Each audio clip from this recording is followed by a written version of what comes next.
You're listening to The Burning Truth.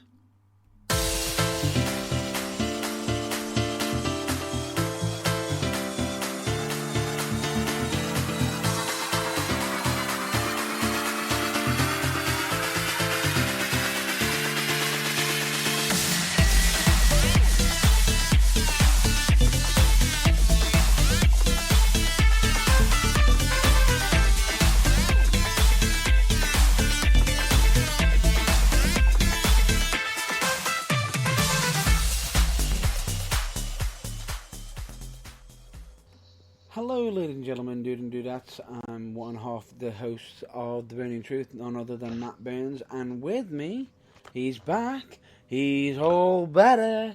It's none other than my co-host, John Ball. I'm back. I no longer feel like a large vat of waste product, and I'm here. Which is good, because, hey, guess what? The wrestling world never stops. And we've got lots to talk about. No kidding. Sorry, you caught me at a difficult time here. I'm just ordering the drinks for the Burning Truth Christmas party. Although I think I mistyped on the website. Are you alright to go halves on quite a lot of the bubbly? Because I think I accidentally ordered 400 cases instead of 4. Where from? Well, like I said, it's not going to be Chris Jericho's catchphrase anymore. It's going to be an absolute shitload of the bubbly. Sorry about that. It's 46. So for 2 you're bottles. the reason. So you're possibly one of the reasons why there was a bit of an issue that they had on their supposedly website. Yeah, they claim to have run out. I think it might have been me. Yeah, I think my No. cat came into the room and leant on the 0 key and added about a factor of 200 to the order, which I've now got to find the money for. No. Ladies and gentlemen, joking aside, that isn't the case in regards to that is nothing but hearsay. Where we've not ordered any of the a little bit of the bubbly as such, but we do have some interesting news in regards to many different things. But before we get onto that, we're going to get onto the warning disclaimer right now, which is none other than that this show will actually have strong language that may be unsuitable for younger listeners, and some people and some listeners may find offensive. I thought you were going to want me to do it. I'm quite glad you did it because I was eating a biscuit. But don't forget, the following show may also contain strobe lighting effects. Every week. Even on the week he wasn't here, I even had to squeeze it in. It's got to be done. It's like your pet hate, but it's kind of like, what's his name? RD from WrestleCrap's hatred of the phrase, "in this very ring." It gets said every week. It's got to be done. In this very ring, me, you fight 1-on-1. It's gonna happen anyway. It's a wrestling match. Yeah, as opposed to what? The other ring that you've got set up out the back that you do the practicing in that hasn't got a camera anywhere near it, that you're just going to have the scrap off camera in that, are you? Okay, whatever. That's much better. Isn't it nice to have me back? The level of surreal has gone through the roof and seriousness through the floor. I don't know if that's a good thing, but I'm sorry. It's the only way I know how to be. No, it's good for him to be back because we've actually got conflict. We've got general discussions. It's not just me just trying to spew out information and it coming across as, oh, this is just me, or just stating my facts. I know exactly what you mean. The broadcasts do tend to get a bit long with both of us talking, but a conversation is always more entertaining than a monologue.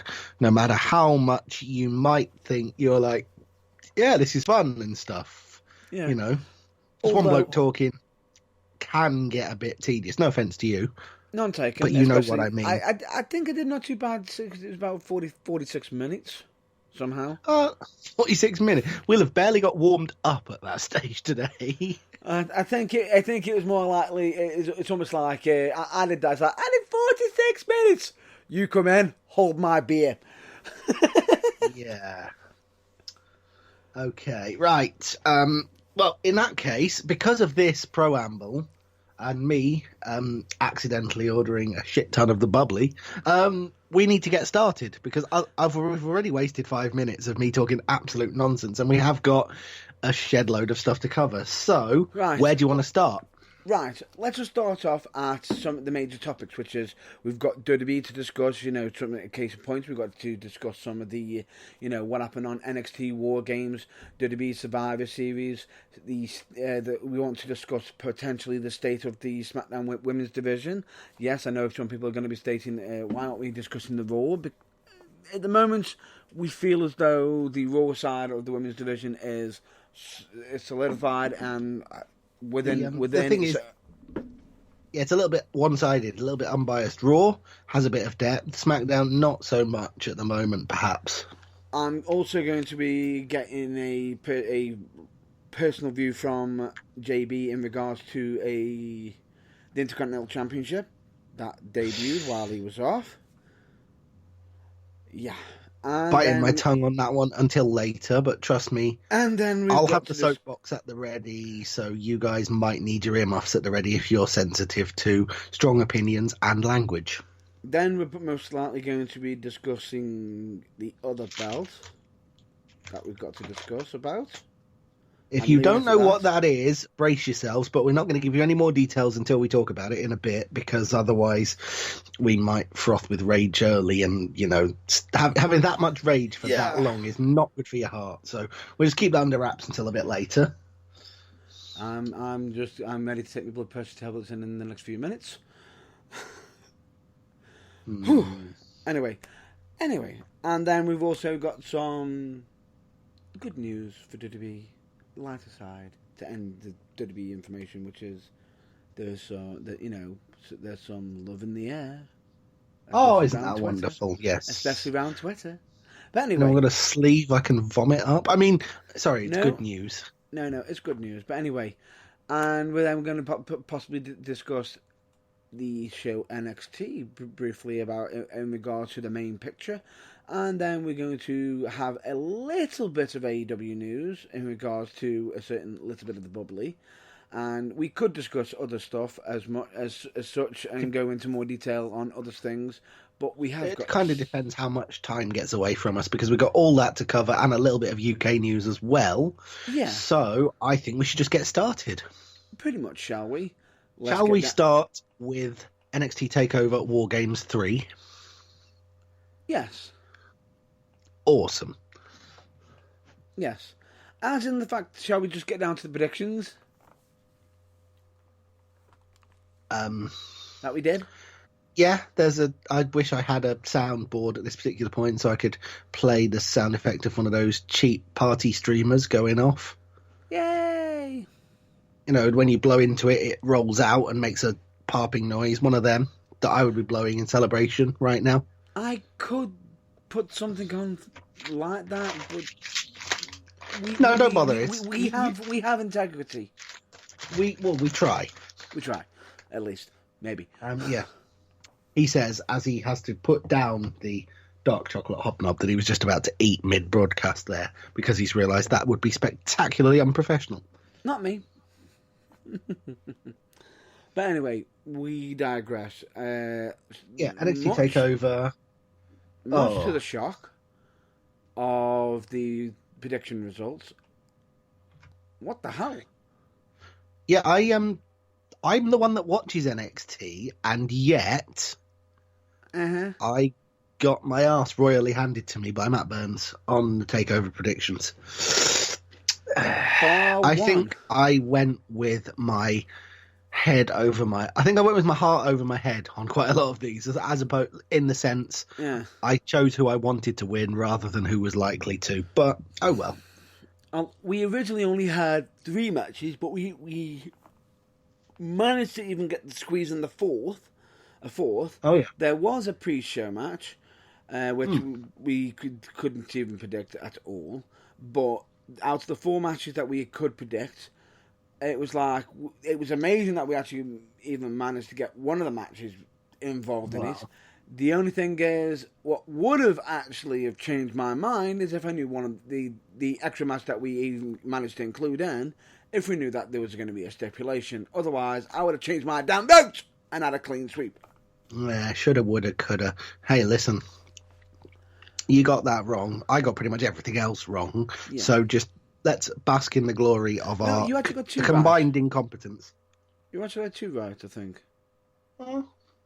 Yeah, you did. You had Finn Balor. Yeah. I think I only beat you by 1. I think. Because you went Team Baszler. Yeah. And Ciampa, and I went Ripley and Ciampa. Because if you remember, you made a comment of, in regards to War Games matches, 2 good guys winning both War Game matches. I still remain to be convinced that Rhea Ripley is anything other than an ass-kicking machine. Is she really a good guy? I'm not sure. Right. But anyway. We digress. Yeah, I made that point. The point stands. I picked Finn Balor and Pete Dunne correctly, I think. Yep. And I managed to... The other 2. No. I managed to get the other 2. The only one I got wrong was the Pete. I expected Killian Dane to win. I see. Because I didn't know about it being a number 1 contender match for the NXT Championship for Survivor Series. Curse you, WWE. I'll freely admit, neither did I, but, you know, I would definitely have picked Pete Dunne, underlined his name 3 times rather than once in that case, but there you go. Yeah, pretty much. But anyway, we digress. Yeah, so the results. You won the prediction. But let's go through the results. Pre-show match. Angel Garza defeated Isaiah Swerve Scott in a singles match. Yeah, what are they doing with Angel Garza here? I have no idea. Is he a cocky prick heel? Is he a good guy? Well, yeah, he's a cocky I believe they've now turned him heel. Yeah, because I think he was originally supposed to be sort of in the middle and they weren't sure and they were going to see how it goes, but essentially, he's just... Well, he's... No, but... Nigel McGuinness' new fanboy crush, and he's very good at being a cocky arse, so they turned him heel, I think. Yeah, but turned him heel against... Well, they turned him heel when he had a match with Humberto Carrillo, in which Carrillo overwhelmingly got the face reaction. Which was going to happen. Yeah. Against the Cruiserweight Champion? Well, it was a good way to try and underline the fact that they're trying to paint Lio Rush as a face now. Even though... Somewhat misguided, in my opinion, but okay. Yeah. Anyway, whatever side of the coin he falls on, Angel Garza defeated Isaiah Swerve Scott in a perfectly fantastic advert for NXT opener. Yeah. And then we got straight into the first War Games match. As if, to show they weren't messing around. Opening match on the card, Women's War Games. Yeah. First ever. And let's get down to it. The winners of this match was Team Ripley defeating Team Baszler. And I have one... Right. I'll let you state your thoughts on it, and then I'll state mine. Well, my main thoughts on it, I don't know if you want to give away the result or I just what, because... Oh, okay. No, I meant... Oh, we gave away the result, but I don't know if you want to give away the specifics yet, or if you want me to have a rant and then do it afterwards, because what I'm going to say might give away... So we're both on the same level of ranting? Yeah, I think the soapbox is going to get a thorough rinsing tonight from both of us, yeah. Just continue, and I'll jump in. For those of you who saw the match, you will know what I'm talking about. For those of you who didn't, Matt Burns might have to jump in and clear a few points up as I go. But basically, why? The whole point of the match is pretty much anything goes, and literally anything goes until everyone is in the cage, because the match doesn't even officially start until all 8 people are in the cage. Yeah. So, with that in mind... Yep. Having kicked the ever-loving crap out of Tegan Nox, Why was Dakota Kai removed from the arena? Why was she not left. allowed to go into the ring with a No, weapon, She left. kick the crap? Yeah, but no, William Regal came out onto the stage and basically said to her, "You leave." Why? Because Why was she not allowed to go into the ring, kick the ever-loving crap out of both of the people who were supposed to be on her team, possibly hit them with some weapons, I you know, think increase it's the level possibly of yeah, you know, jeopardy a little bit, and then leave? You I think- absolutely know they're trying to make her over as this massive heel, but if this had been Stone Cold Steve Austin, down to the ring, stunner on you, big double middle fingers up to everybody, leave the building. Why wasn't she allowed to do that?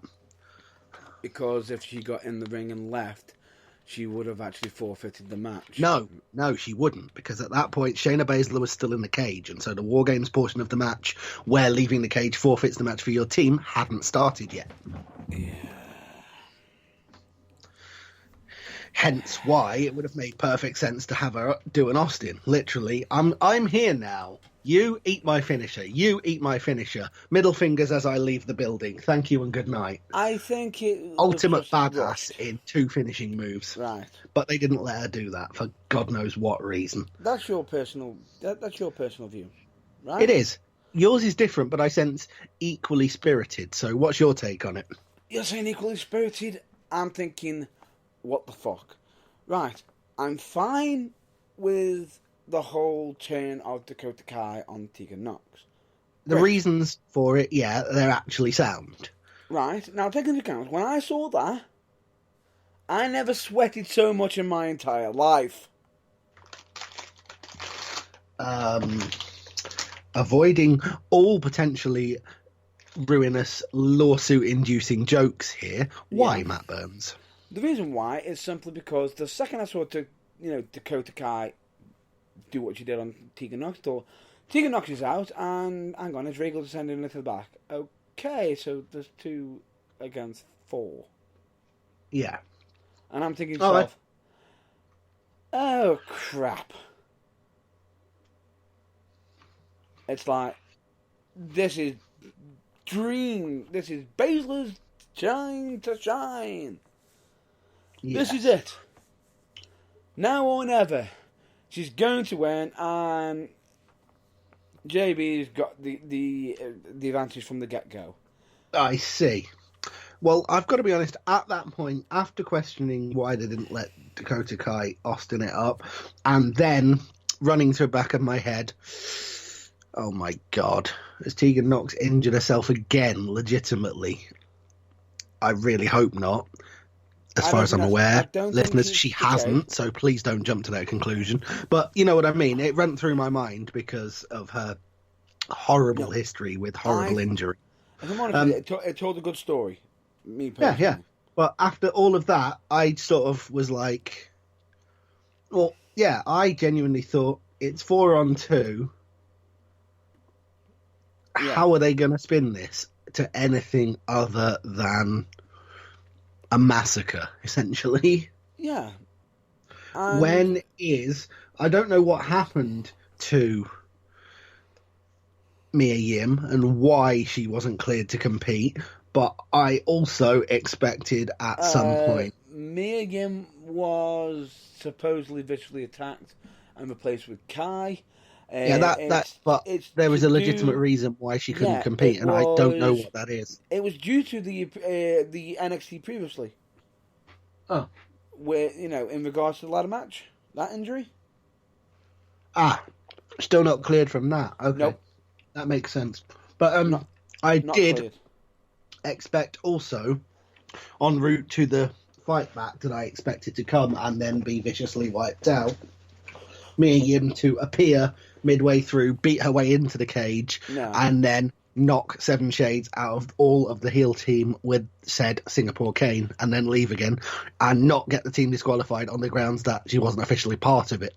Right, but that didn't happen either. No, that's your theory. I knew that wasn't going to be happening because of the whole Cleveland thing, and I actually looked it up, and it was like, oh dear, I picked the wrong horse.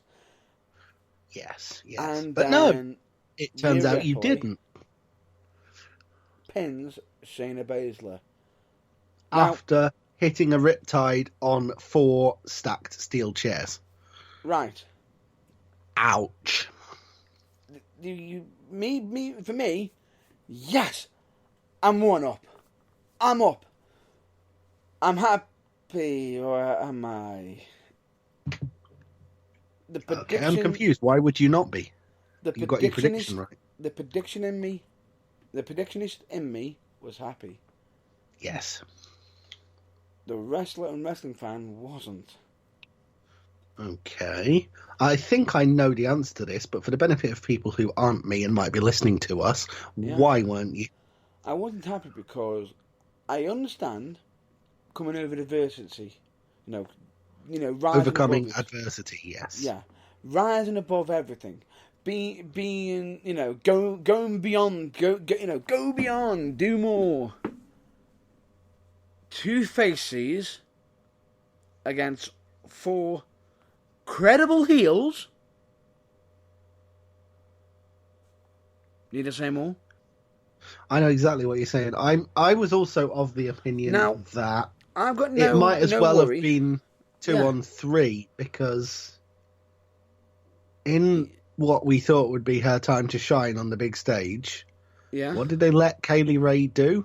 Big pile of nothing. Such a waste of Kaylee Ray. Yeah, and have you seen the meme about that? I have not, because I am not 12 and therefore memes do not interest me. However, for the benefit of the broadcast, what was it? It was on Twitter, one of your favourite places. The fact that, they actually put on... do you know the scene when you saw Rhea Ripley grab the bin? Yep. They put a quick hashtag Monday morning, and then when just before Kaylee Ray jumped, it said me, cracks one. This is how Monday morning feels to me. Was the slogan. I see. What, as in?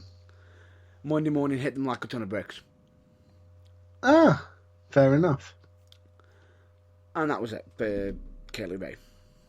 Yeah, it was literally a waste of the NXT UK Women's Champion, to be honest. It didn't do us any favours. So straight away, I was a little bit thought to myself, oh, Kaylee Ray's been knocked out. Right, okay. Bianca Belair is good. Shayna Baszler is need to say more. Shirai? Do I need to say any more in regards to her? Top notch. The genius of the sky? No, you don't. No. Top notch, first class. Probably one of the top 5 performers WWE's got right now. Correct. Especially for heel turns. Now. Yes.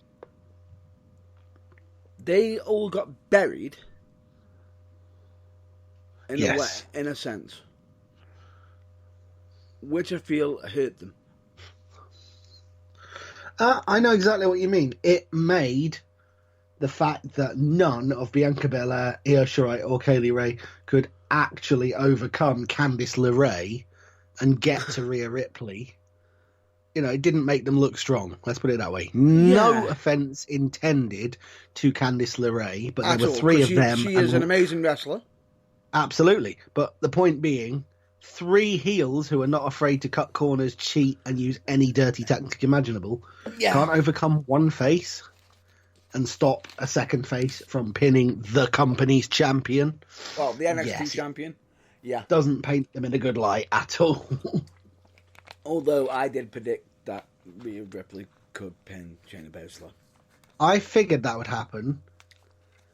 Yeah. That's kind of why I went for Baszler's team to win, I think, because I thought that would be happening in the future, but that, I thought they'd save the confrontation for the next big show to really build it up. Because don't forget, Baszler is now in her second reign being champion for 420 days.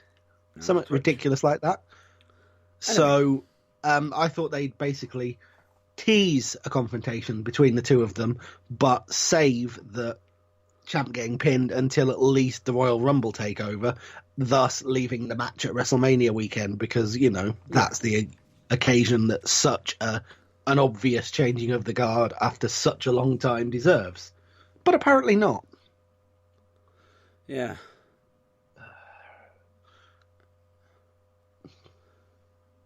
Yeah. Anyway. Yeah. Moving on. Let's not take anything away from the match. The ladies involved did everything they were told to as they could. Top notch. Went really, really well. It was a top-notch match, but yeah, just a few picky. It's a picky thing. It may come across as a picky thing, but I felt as though it did hurt Baszler a little bit. But yeah. I can see the long run and the fact that they're putting it out as, Ripley has got Baszler's number. Yes, which I completely love as a storyline because, let's be honest, Baszler has been coming across as... They were getting to the point where there was no one left on the NXT women's roster who was even remotely in that league. And so, yeah, Baszler was starting to come across as she's going to be the champion forever or until she gets injured or bored. And so to reintroduce the concept of a genuine threat, it's a very refreshing change and should be applauded. So there you go. It's not all bad news. Correct. But anyway, let's move on, shall we? Straight on to the triple threat to determine the number one contender for the NXT Championship at Survivor Series. The match, which I had an inkling was going to happen, but had no idea about the stipulation of, pitting Pete Dunne against Damian Priest and Killian Dane. And sadly, it's got to be counted. It's got to be counted, even though I didn't know the stipulation. I called it. We called it. Yeah. Pete Dunne defeating Damian Priest and Killian Dane. Now, I would have been more happy to have gotten a clean sweep on this, but I'm actually happy to be wrong on this match myself. Because of the stipulation. More so. I see, yeah. Because of the added stipulation, which more on which later. It upset me picking against Dunne. I understand that. More on which later, but the winner of this match, Pete Dunne's match on Survivor Series, match of the night. Yeah, we'll get to that later. But anyway, back on, fantastic match. Loved how they all worked each other. Absolutely great work. Showed how great Pete Dunne, Damian Priest, and Killian Dane are all together, and showcased them all greatly. And finally gave me a reason to actually care about Damian Priest. Because before that, I was singularly struggling to actually look past his 10th-rate generic gimmick and the fact that he's a big bloke with tattoos like so many other WWE guys these days. This match actually gave him a bit of character definition, a bit of depth, a little bit more of a reason for people in the NXT universe to give a shit about him. And frankly, that's a good thing. It is. And that got taken away later, but we'll discuss that later. Yes, it did. But hey, first it giveth, then WWE taketh away. But that is their way. No. NXT giveth, WWE taketh away.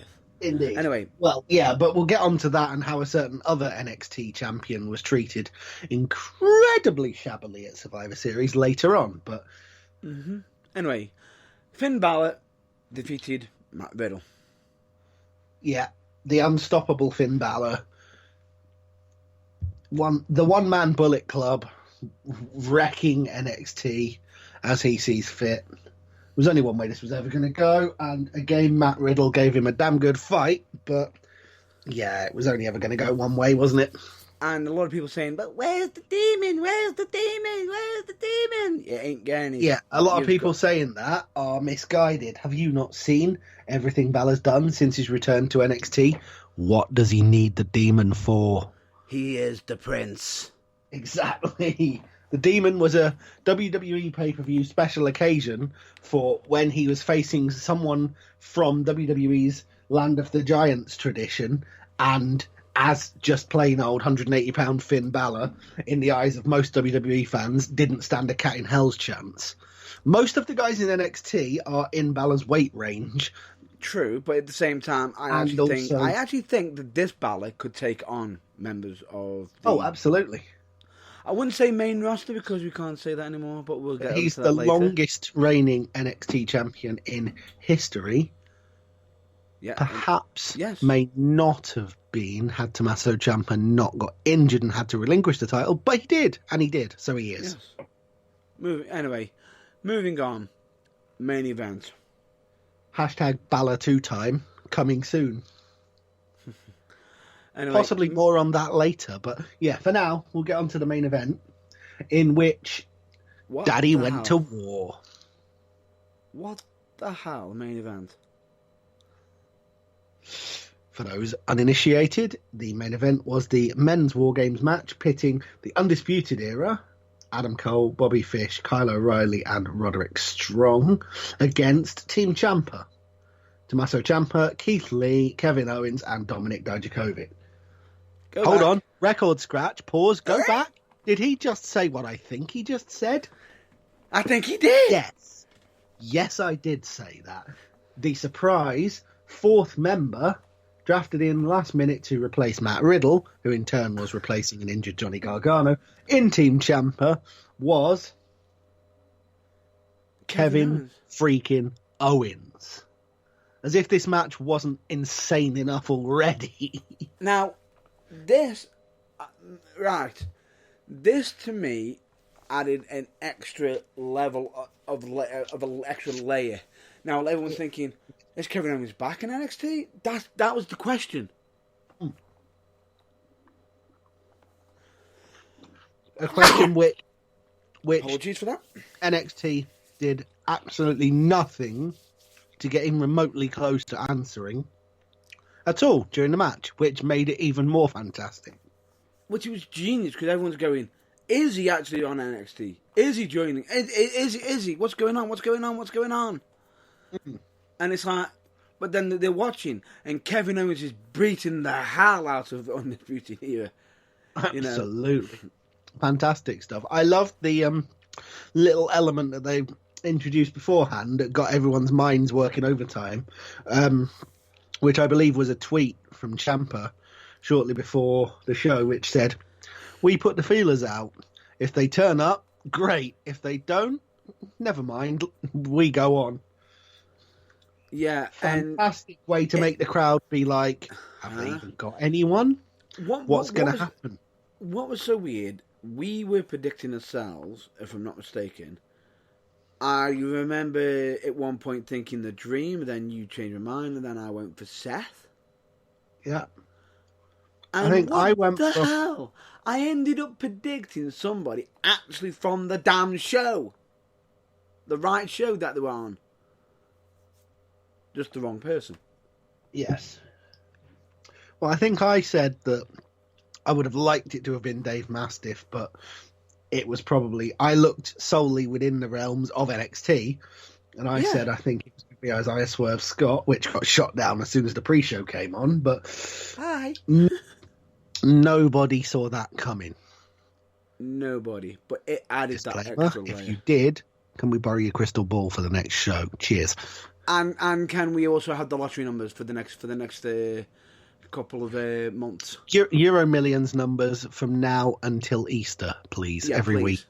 Yeah. Wow. What the hell? Can I just say, what a match? Yeah. What match a of the night? finish. Pete Dunne ran it close, but just match of the night. For that finish, I think. Oh. For that career-shortening finish. Yeah. You know, the only thing that I wasn't sure about in the whole match... Go on. The Undisputed Era wearing full green. That they were... Were they? Yes, bottle green. Yeah. No, black and gold are their colours because that's the NXT colours, and they're the you know, they're a sweep of all the champions. They shouldn't wear green. I think they were probably saving that gear for the next night. Yeah. No, to be fair, it worked because it was different. Nobody else in WWE wears green at the minute, but it's kind of like if, I don't know. Yep. Kane came out wearing bottle green one day. It's just like, that's not your colour scheme. Go back to what we know now. Kane, you're drunk. Go back. Yeah, clearly. You've put your outfit in a boil wash with someone else's jumper, haven't you? But anyway, he's been hanging around Hurricane too much. Yes. But anyway, the point being, yeah, the Undisputed Era wore green. That's the only knit I can possibly pick with this entire match. Okay. Okay. By the sounds of that, you've clearly got one. No. Nope. No? No, Okay. none whatsoever. 5-star classic match of the night. 4 matches was all they needed. What a bloody show. And Panama Sunrise on the metal plate. That conjoins the 2 rings equals... Ow. New neck, please. And I was only watching. Ow. Exactly. But anyway, we digress. We need to push on. We do. That covers TakeOver War Games. We'll get to the fallout from that on this week's NXT in a bit. But first, I think we need to move on precisely 24 hours later. That we do. Straight on to Survivor Series. Survivor Series. Yeah. Which I would like to point out, I think I tweeted after the end of the Men's War Games match a little thing on my tweet, which was hashtag follow that issues. Survivor Series. I believe you're having a few issues, Dan. I believe what my colleague was trying to state is... I'm still here. I'm still here. I know you're still here, but there was some glitching issues. Let's bear with us a second. Basically, the end of the tweet was... Hello? Can you hear me now? Yeah, we can hear you. There? You're back. The end of the tweet was hashtag follow that Survivor Series. And guess what? And bloody hell did they ever. Woohoo! Yes. I was expecting a lot from this show. Good Lord. Whatever expectations I had, the Butler's still looking for them in the long weeds like that golf ball from the last time I played. Yeah. Gone. Blown away. Oh, wow. 100%. What was so interesting is we had so much of a change, and it was just fresh, amazing, and the matches that were on Survivor Series were, need I say more? Were frankly magnificent. And in most cases, do you know what made them that way? I wonder what made them that way. One of the most popular crowd chants in the entire WWE universe at the moment.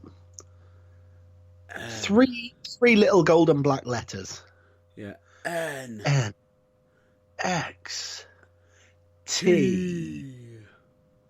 Right. Anyway. Right, we'll start with the pre-show because there were like 11 matches on this thing, I think. Or was it 10? I'm not sure, but either way. Because of that... It's officially 10 matches. But anyway, we're going to be speeding up through this one. 3 of them were on the pre-show. Oh, by the way, What? You know how I'm the NXT guy and you won the NXT predictions? Yeah. Yeah, you're the main roster guy, and didn't I win these predictions? Yeah, you did. Hashtag ask about face, but hey, that's the way it goes. Whatever. Oh no, I'm just no. This is how bad it was, and I'll explain this. On NXT, I just barely scraped the win. Like 2-1, 3-2 or something. Yeah, you were happy with that. Yeah, that's fine. No comment on Survivor Series.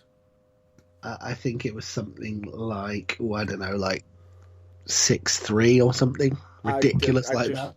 It just went from bad to worse and just continued to get worse. I think it was like that Premier League match recently where Southampton lost 9-0 to Leicester. After about 5, Matt Burns stopped counting. I just gave up. Yeah. Fair enough. With that in mind, with that in mind, we should go through the results, I think. Pretty much. The opening match in the pre-show was a 10-team... It's disappeared behind the thing on my screen. Hold on a minute. 10-team Interbrand Tag Team Battle Royale. We'll get to it straight away quickly. I was going to say, in which one person of the team had to be eliminated in order for both of them to be out. Last team standing wins. Correct. And SmackDown won by virtue of Robert, don't call me Bobby, Roode, and Dolph Ziggler. Last eliminating the Street Profits. I was just about to say, the Glorious Bumpers. Yes. Beat the Street Profits, who were now on Raw. Yes. Not NXT. No. Boo. But anyway, the point being is, I didn't look too much into this one. I didn't think much. No one really. It was just a sort of filler show to put a load of people who weren't otherwise on the show and give them a payday. It was what it was. It was a perfectly well executed match, but nothing more. An interesting way to kick it off. But then we then followed it up with an interbrand triple threat match for the NXT Cruiserweight Championship, which pitted Lio Rush versus Akira Tozawa and Kalisto. Lio Rush, the defending champion from NXT, versus Akira Tozawa from Raw versus Kalisto from SmackDown. Really? Because I really thought he was from AEW Thunder. No, I'm kidding. No. Could be soon. Possibly. Anyway, moving on. Lio was Rush it was Thunder or was it Explosion? What's the AEW show called? That's the bugger. Right. Anyway, Lio Rush won to retain his NXT Cruiserweight Championship in a perfectly acceptable, entertaining Cruiserweight triple threat match. Correct. I just feel as though the NXT Cruiserweight does need to have a bit... It's weird because I know it's no longer the WWE Cruiserweight Championship, and yes, it's on 205 Live. I feel as though it's not getting... It's getting extra time in the sense of 205 and NXT. I just feel as though, at the moment... WWE seem constantly keen to grab all the cruiserweights and stop them being cruiserweights and put them on other brands, and it seems silly. They should concentrate on keeping it. It doesn't feel as though, at the moment, Lio Rush is a great wrestler. No doubt about it. But it does kind of feel as though he's the champion because there's no one else left. It sort of feels like that, but at the same time, it just feels as though, you've been dropped down to NXT because you couldn't do your job on Raw. Yeah, there's no escaping that, but I'm sure because he's got a championship, he won't mind. True, but at the same time, it's like he's only on NXT, being now labelled as NXT because he's the champ. Because technically, if I'm not mistaken, he was only on 205 Live as part of Raw originally. I believe so, yes. So how did he get transferred over to NXT? When did that happen? Oh wait, I wonder if WWE thought that we forgot about it. That they had a draft like 3 weeks ago. And didn't mention it. Yes. Because, well. He wasn't part of the supplementary draft. No. Oh well.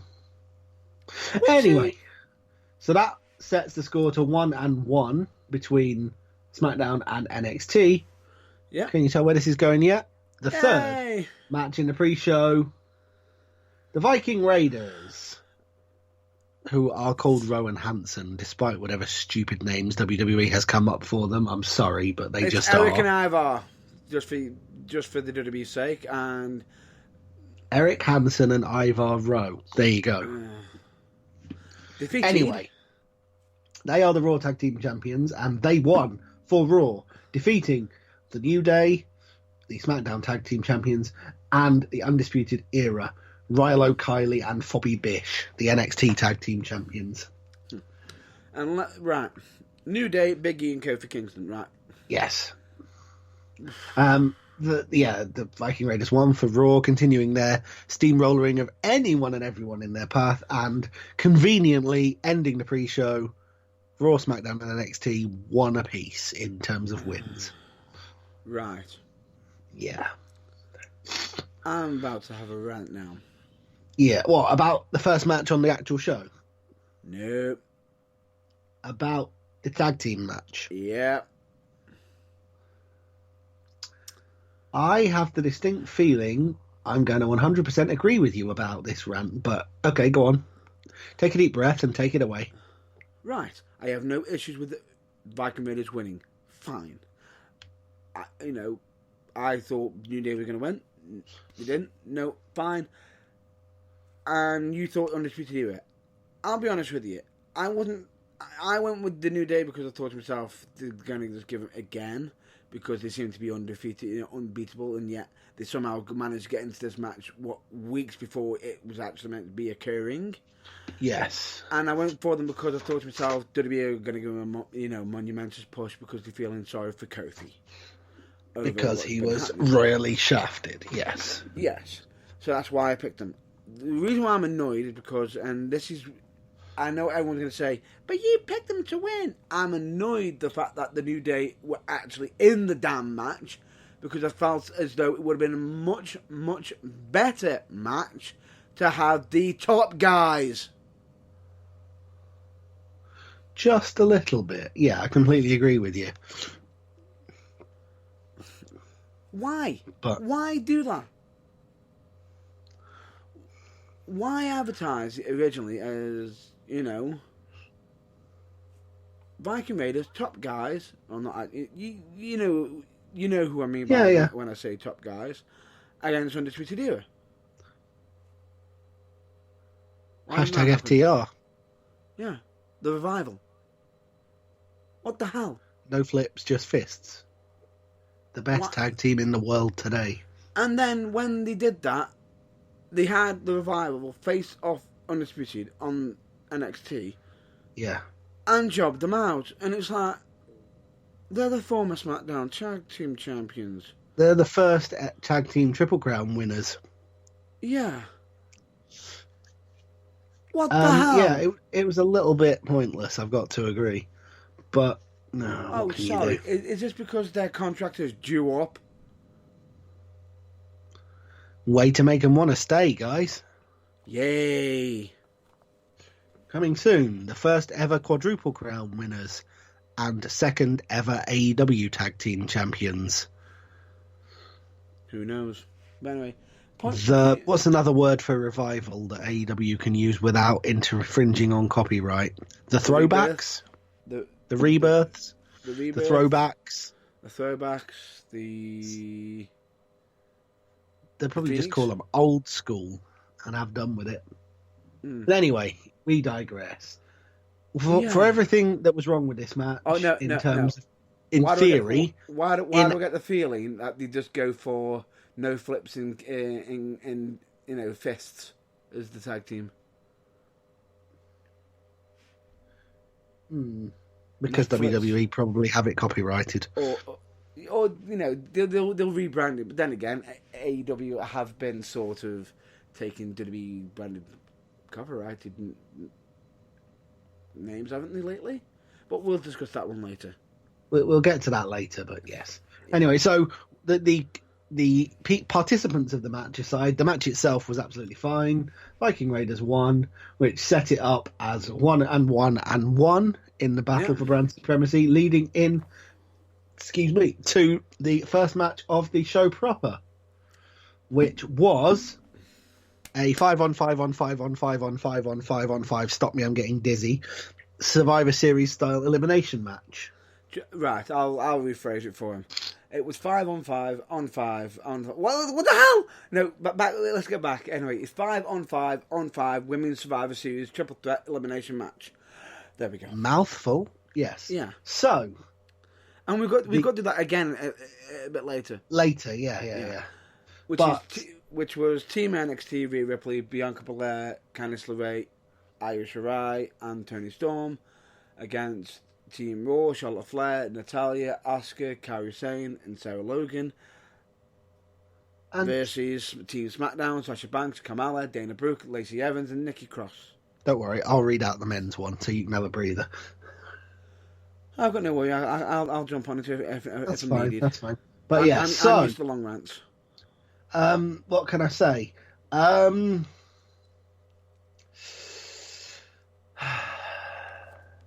Much like it was for Kaylee Ray on TakeOver, Yep. this match was a waste of about half the people involved. Yep. Particularly, I'm thinking Nikki Cross, Asuka, Kairi Sane, and Toni Storm. Mm-hmm. But there probably were others. You know, No, all Tony getting did slightly not too lost bad. in the shuffle. Tony did not too bad. She did. The only issue that I really had with this match was, Yeah. in Survivor Series pasts,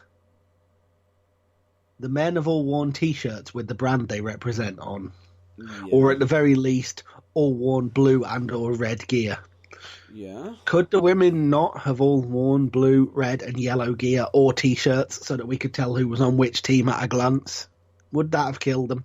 It didn't hurt me because I knew which one was which, but then again, we should know. No, the thing is, we are like up to our eyeballs in wrestling history, and we know everything, and we're probably far too much of a bunch of smart farts for our own good. Wait. But the casual fan, who maybe isn't as knowledgeable as us, Wait. Let me just stop you there. I believe JB just states that we know everything. No, we don't. no. By everything, I simply mean we are the kind of people who, despite the fact that both of them wore black and lime green gear and are Japanese, we only need to look for 1 second to be able to tell Asuka and Kairi Sane apart. The casual fan may not have been so lucky. You know what I'm saying? Yeah. So colour coordinated gear according to their brand. It was sort of half done. Half of them did it, but the other half didn't, and they should have made more of an effort. Is what I'm saying. You mean basically what happened in the main event? Yes. Anyway, let's continue on. Yes. Right. Personally, Yeah. I was okay with this result. I was fine. I expected, I believe, was this? No, this one I agreed upon. Yeah. Wardrobe gripes aside, I thought it was a fantastic match. Except for there is a slight soapbox in the room. Go on. Hang on. What's this? What's this? Who was it? Io Shirai and Candice LeRae, wasn't it? No, or was it Io Shirai and Toni Storm? Hang on. Did I miss it? Why are they being ushered to the back? Oh, hang on. Rhea Ripley's at a two-person disadvantage. No. Where have I seen this before? It was Io Shirai and Candice LeRae. Yeah. Oh, look, Rhea Ripley's team is at a two-person disadvantage again. Where have I seen this before in the long and storied history of wrestling? Oh yeah, about 20 hours ago. Yeah, not the best thing they could have done from a storyline. But they made up for it. Oh, did they ever?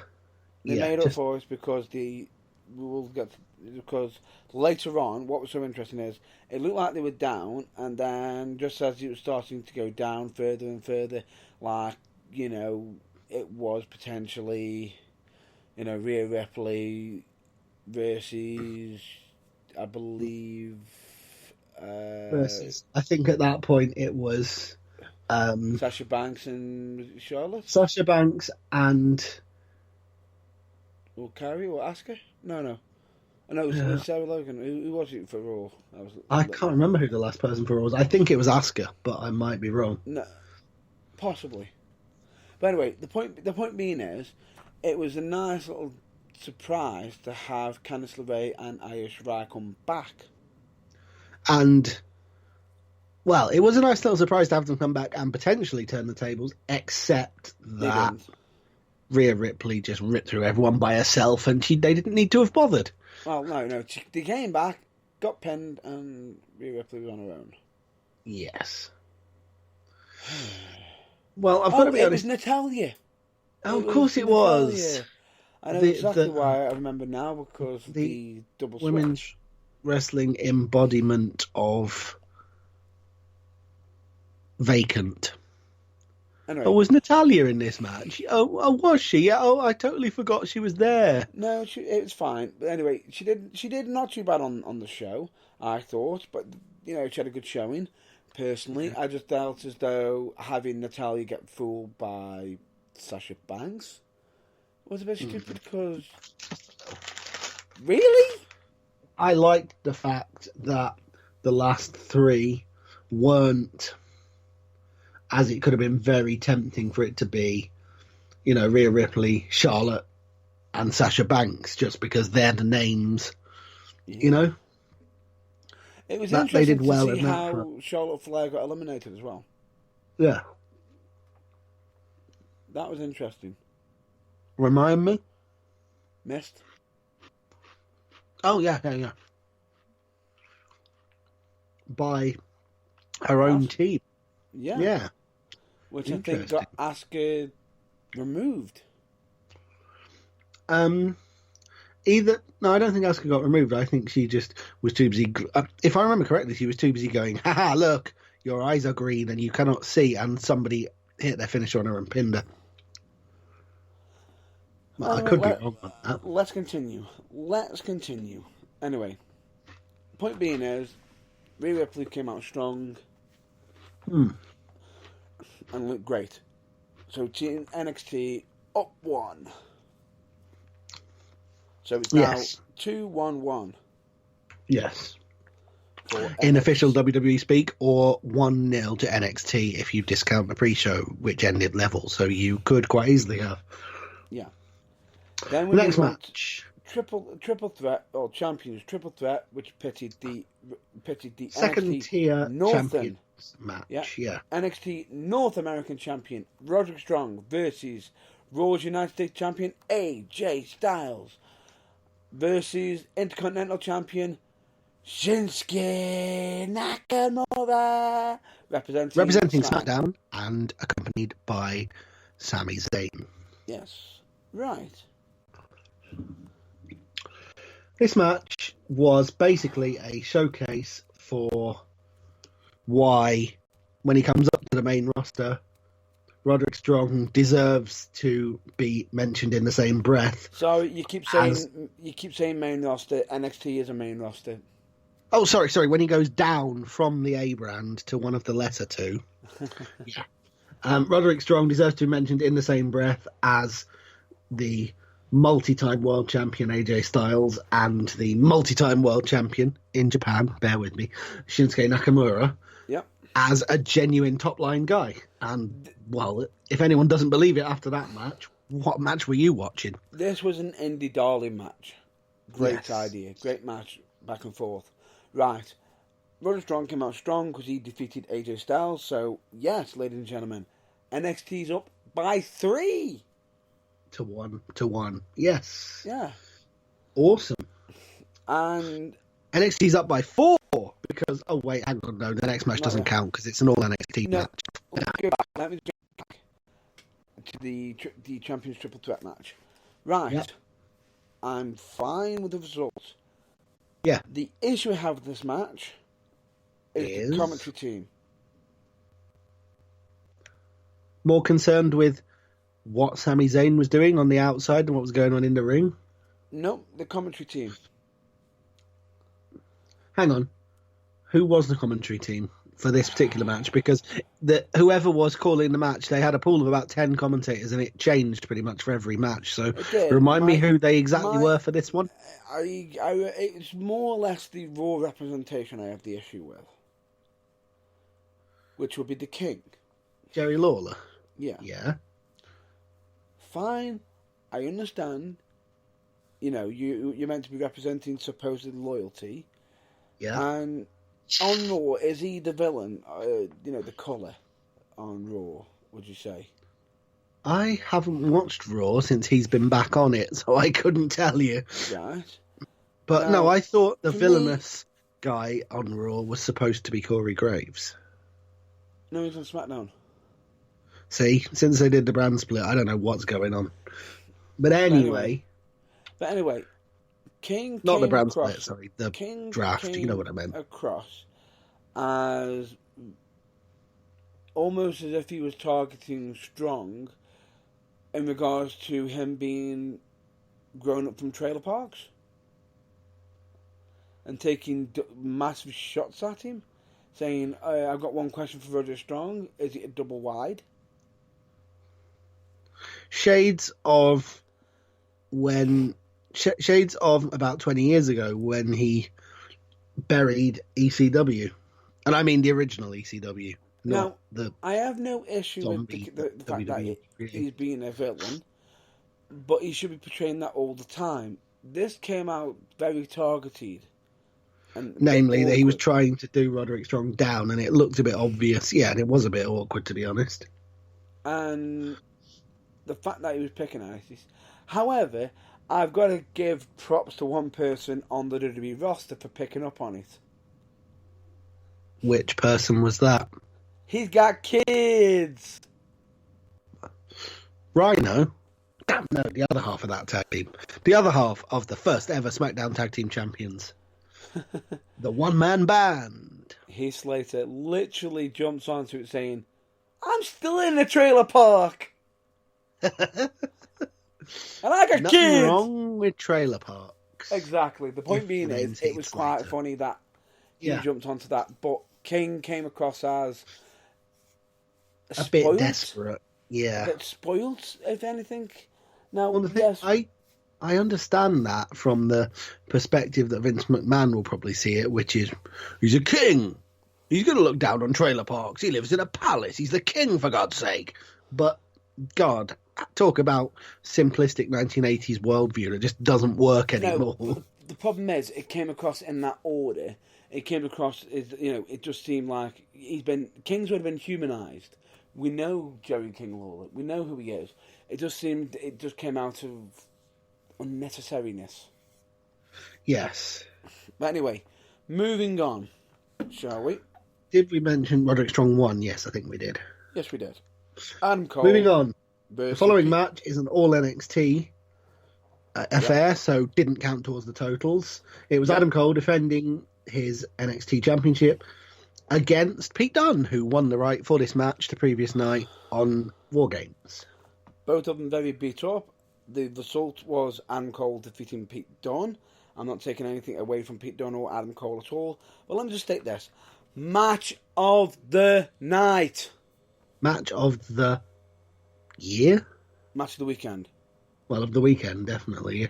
Ooh, I don't know. Men's War Games ran it close, but I've got to go with it.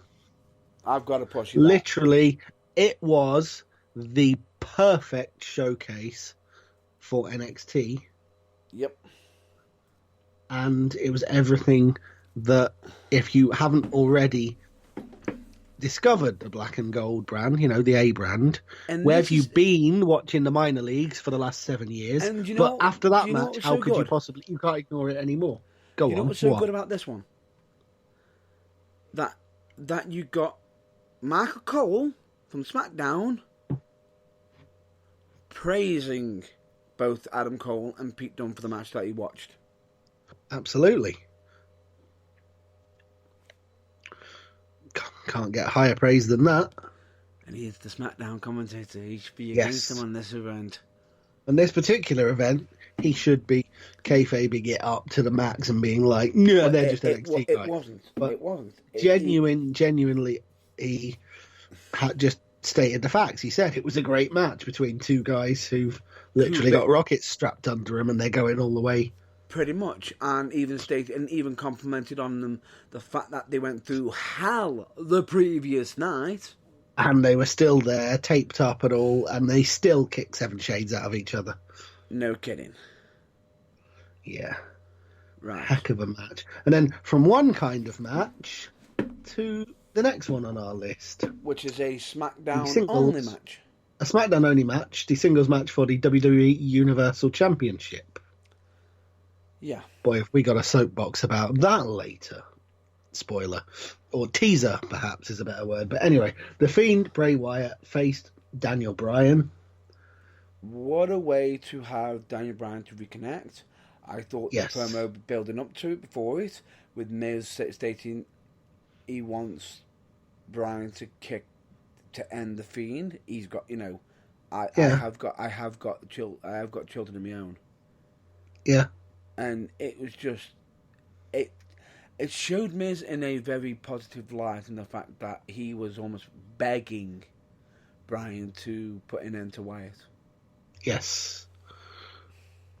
And then, of course, what we both predicted should happen for the entirety of the Fiend's run with the title, which may go on for a while, happened. It was Daniel Bryan interesting. threw everything at him, but it just wasn't enough. I like the finish. I really like the finish as well. Catching him in midair. Yeah.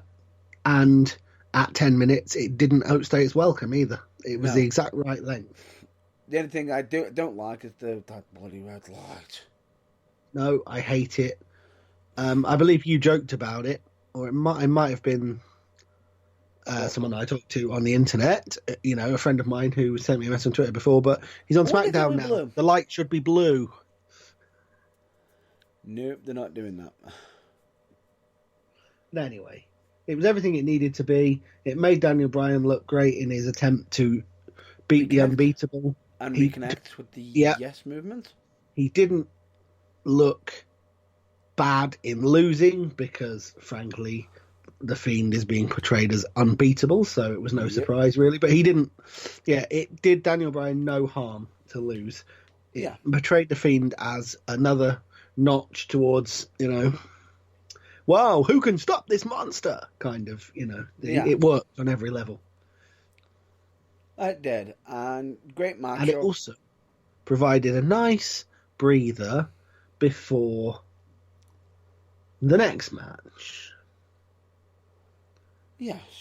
Which was the 5-on-5-on-5 men's Survivor Series Triple Threat Elimination match. which pitted Team SmackDown, Roman Reigns, Braun Strowman, King Corbin, Mustafa Ali, and Shorty Chad G. Gable. That hurt. Yeah, Chad Gable. Yeah. Chad Gable. Against Team Raw, Seth Rollins, Drew McIntyre, Kevin Owens, Randy Orton, and Ricochet. Ricochet versus And- Team NXT, Tommaso Ciampa, Damian Priest, Matt Riddle, Keith Lee, and NXT UK champion Walter. Walter.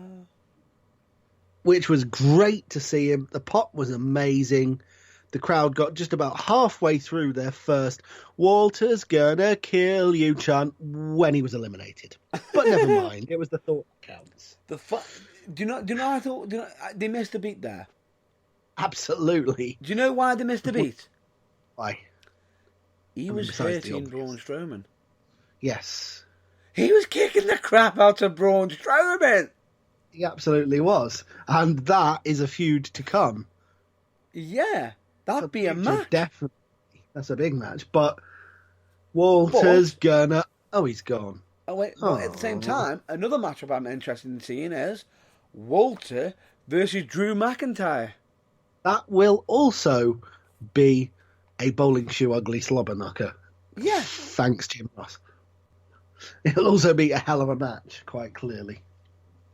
I like how you fitted that in. Yeah. Do you know another match I really, really, really want to see? I don't recall if they had a massive amount of interaction in this match, Go on. but I really, really, really, really want to see Keith Lee against Ricochet. Oh, bask in his glory. Indeed. Oh, don't you forget about Keith. Forget about Lee, surely. That would rhyme better. Okay. But whatever. Yeah. But also, Yeah. anyone else? Absolutely. Just basically seeing about 1,000 dream matches in this match. Yeah. Epic, epic battle. Yeah.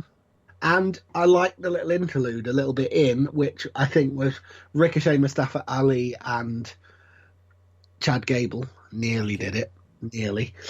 Sort of going, yeah, we're not 6'9" and 300 pounds, but we belong here too. yeah. Having their little moment. pretty much. in amongst the giants. Yeah, absolutely. I felt as though Walter could have done better, but it's fine with it. Damien Priest didn't do much at all. Damien Priest, again, after all of the effort the night before to make everyone care about him, added absolutely nothing to it that tonight. But he posed, he touched Randy Orton and got RKO'd for his troubles. Yes, but there you go. And contrary to what was said in the pre-match promo, Kevin Owens' focus was Raw. He did not turn and join Team NXT. Or was it? Because at one point he could have splashed a member of, I believe Tommaso Ciampa or Chad Gable. And he chose Chad Gable. True. But then Team Raw choosing a team. Yeah, he chose a Team SmackDown guy, not a Team NXT guy. He still chose one of the opposition. So then Tommaso Ciampa decided to make sure he remembers. Yeah, you are Team Raw. Boom, knocking him out. Absolutely. And because if I'm not mistaken, you got Keith Lee and Matt Riddle going, "Hey, what the hell's going on? Is he with us? What's going on?" Yeah, exactly. The only possible grievance I have with this match is the finish. No. Would it have killed you on a night where you're putting everyone from NXT over to fucking let Keith Lee win? Seriously, Roman doesn't need it. No. Roman does not need I'm it. fine with this. SmackDown don't need it. The whole point is NXT are wiping the floor with everyone. The reason why Keith Lee wins, bask in his glory. Everyone is better off. Do you know why they didn't do that? Why? Because of last year. Please remind me, and indeed anyone listening who doesn't remember last year offhand. When Raw dominated the entire Survivor Series over SmackDown, bar the pre-show, it actually had a plummet in ratings. What did? WWE had a massive plummet in ratings. Okay. It did. They didn't want it repeating again.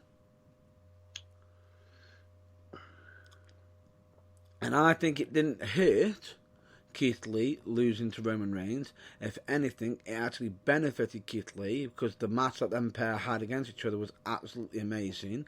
And then paves the way for a future match between the two of them. Yeah, and at the same time, you got Roman Reigns giving Keith Lee props for the damn match. It was like, technically, Roman Reigns could have had it as him and Corbin against Keith Lee. Yeah. And take into account Keith Lee had already had a good showing, eliminating Seth Rollins. Yeah, which was epic.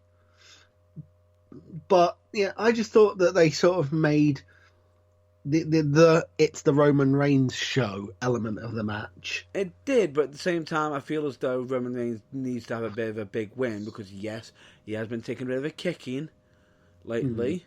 And he has. Yeah, but he basically... And it's to make up possibly for the whole dog segment that happened with King Corbin. Which I have heard about, and let's not mention anymore. Yeah, let's not mention. That's probably the reason why they needed to give Roman Reigns the win. And it's fine. So then it ended up being Raw 1, SmackDown 2, NXT. At this point, 4. 3. Sorry, I keep counting the Adam Cole match, even though that was an all NXT match. Sorry. Yeah. The next match was an all Raw affair. Yeah. For the WWE Championship. Yeah. Pitting Brock Lesnar against Ray. You're like pushing 50. What's your blood pressure? No. Really, really peed off Rey Mysterio. Which is fine. I had no issue with that. No, I was just messing. I had no issue with it. It was built perfectly. Yeah. It created a magical moment. Yep. The match did everything it was supposed to. It was short, it was sharp, it was to the point. It created one of those Santino moments where you were like, holy crap, he's actually going to do it. And you got Rey Mysterio's reality kicked in. but not before everyone had been like, "Oh wow, that so nearly happened." That was so and it's good to see the training's paying off. Yeah, double 619. The frog splash was perfect, and it just felt. For me personally, I thought. I understand that Brock Lesnar is meant to be built like a wrecking machine, and that Mysterio would not be able to win at all by himself. But when you see that magical moment, they could have actually have given Mysterio a bit of a chance. They did. That was it. But then It was, but what he I'm went saying to consolidate it and try and win again, and reality kicked in the form of an F5. No, but what I mean is the fact that it was fine in the sense of, yes, he got his lad in and helping him out. I mean, in the sense of Ray, they should have had Ray not pinning straight away from being possibly worked on, brutalised. Or potentially, which that wasn't the case because he was still fresh. No, I actually think the whole thing was executed perfectly. For me, it just undersold Mysterio and his lad straight away. 2 against 1 against Lesnar, and they just go, no, Lesnar destroy. Yeah, no, I think it actually was sold perfectly because it was a perfect amount of, holy crap, he might actually do this. And then, for me at least, exactly the right moment, Lesnar came along, just stuck a pin in the balloon and went, not happening, bitches, and just wiped Ray out. It was absolutely perfect. It's not that. I just want that belt off Lesnar. Yeah, don't we all? But for what it was, I I want thought the belt off Lesnar. Also, I have one question. I'm getting tired of this rant. I don't care what colour the strap is for the leather. He needs to either come back full time or get out of the title picture. Correct. Well, what makes it even more damaging is the fact that he did this to the damn well WWE Universal Championship match. He is now going to do it to the WWE one. Yeah, basically, we know. Because let me just state this: after this event, when are we seeing Lesnar again? Oh, not at TLC. We'll most likely see Rex at the damn Royal Rumble if he can be bothered to show up. If we'll see. Anyway, all grumbling about the old part-timer aside, yeah, that match had everything for me. It was perfect. It did everything it needed to, and it was the perfect segue into the main event, which was a Champions Triple Threat match. Yeah, pitting NXT Women's Champion Shayna Baszler against the Raw Women's Champion Becky Lynch and the SmackDown Women's Champion Bayley. Yeah. I have several gripes with this match. Who won is not one of them. It makes it even worse. What? You're not the only one who's got the gripe. I can totally believe, and I have a feeling they may be the same one. I'm not sure, but essentially... Wait. It's not only us who's got the gripe with this match. Oh, okay. Why did WWE Universe agreeing with us, are they? Vince McMahon was upset with this match. Ooh, I wonder if it was for the same reasons, because I will feel unduly smug if it was. Let's see. First of all, the bare facts. Shayna Baszler retained... Yeah. Won the match and also retained the NXT Women's Championship. Submission on Bayley. Yes. Right. Cue my soapbox. Go on. Why did they make Bayley look like a first-rate jobber? Seriously, what has that woman got to do to get a break and actually be presented as the talent she is? Because they're setting up Shayna Baszler versus Becky Lynch on Raw at some point for the future.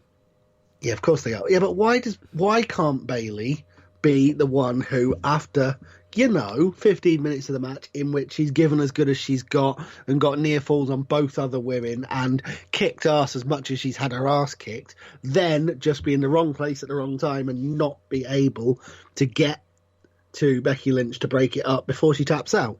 Why did she have to literally be the one that both the other two women kicked the crap out of pretty much constantly with no comeback? What benefit did it have apart from to make Bayley look shit? Probably because probably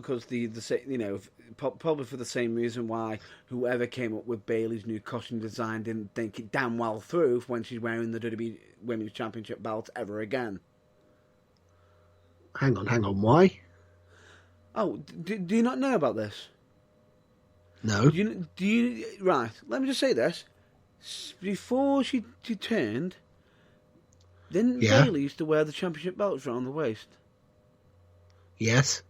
Have you noticed that she isn't anymore? To be honest, no, I hadn't. But how does she carry it now? Over her shoulders. She never puts it around her waist ever. And why is that? Look at the letters in the outfit.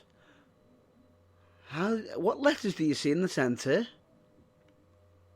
Hang on, of Bayley's outfit? Yeah. Middle letters, should I say.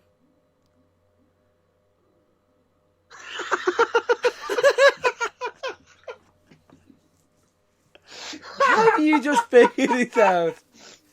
Can you hear that? That's the penny just dropping, folks. Yeah.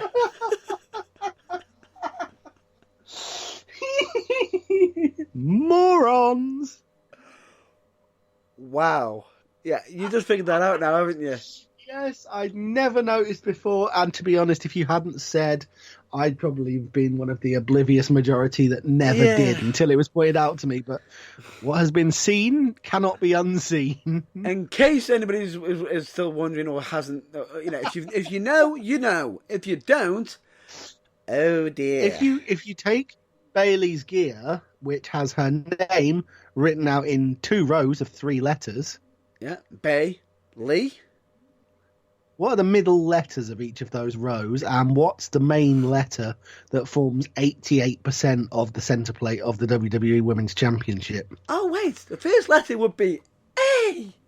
I'll give folks a clue. It's not TNA.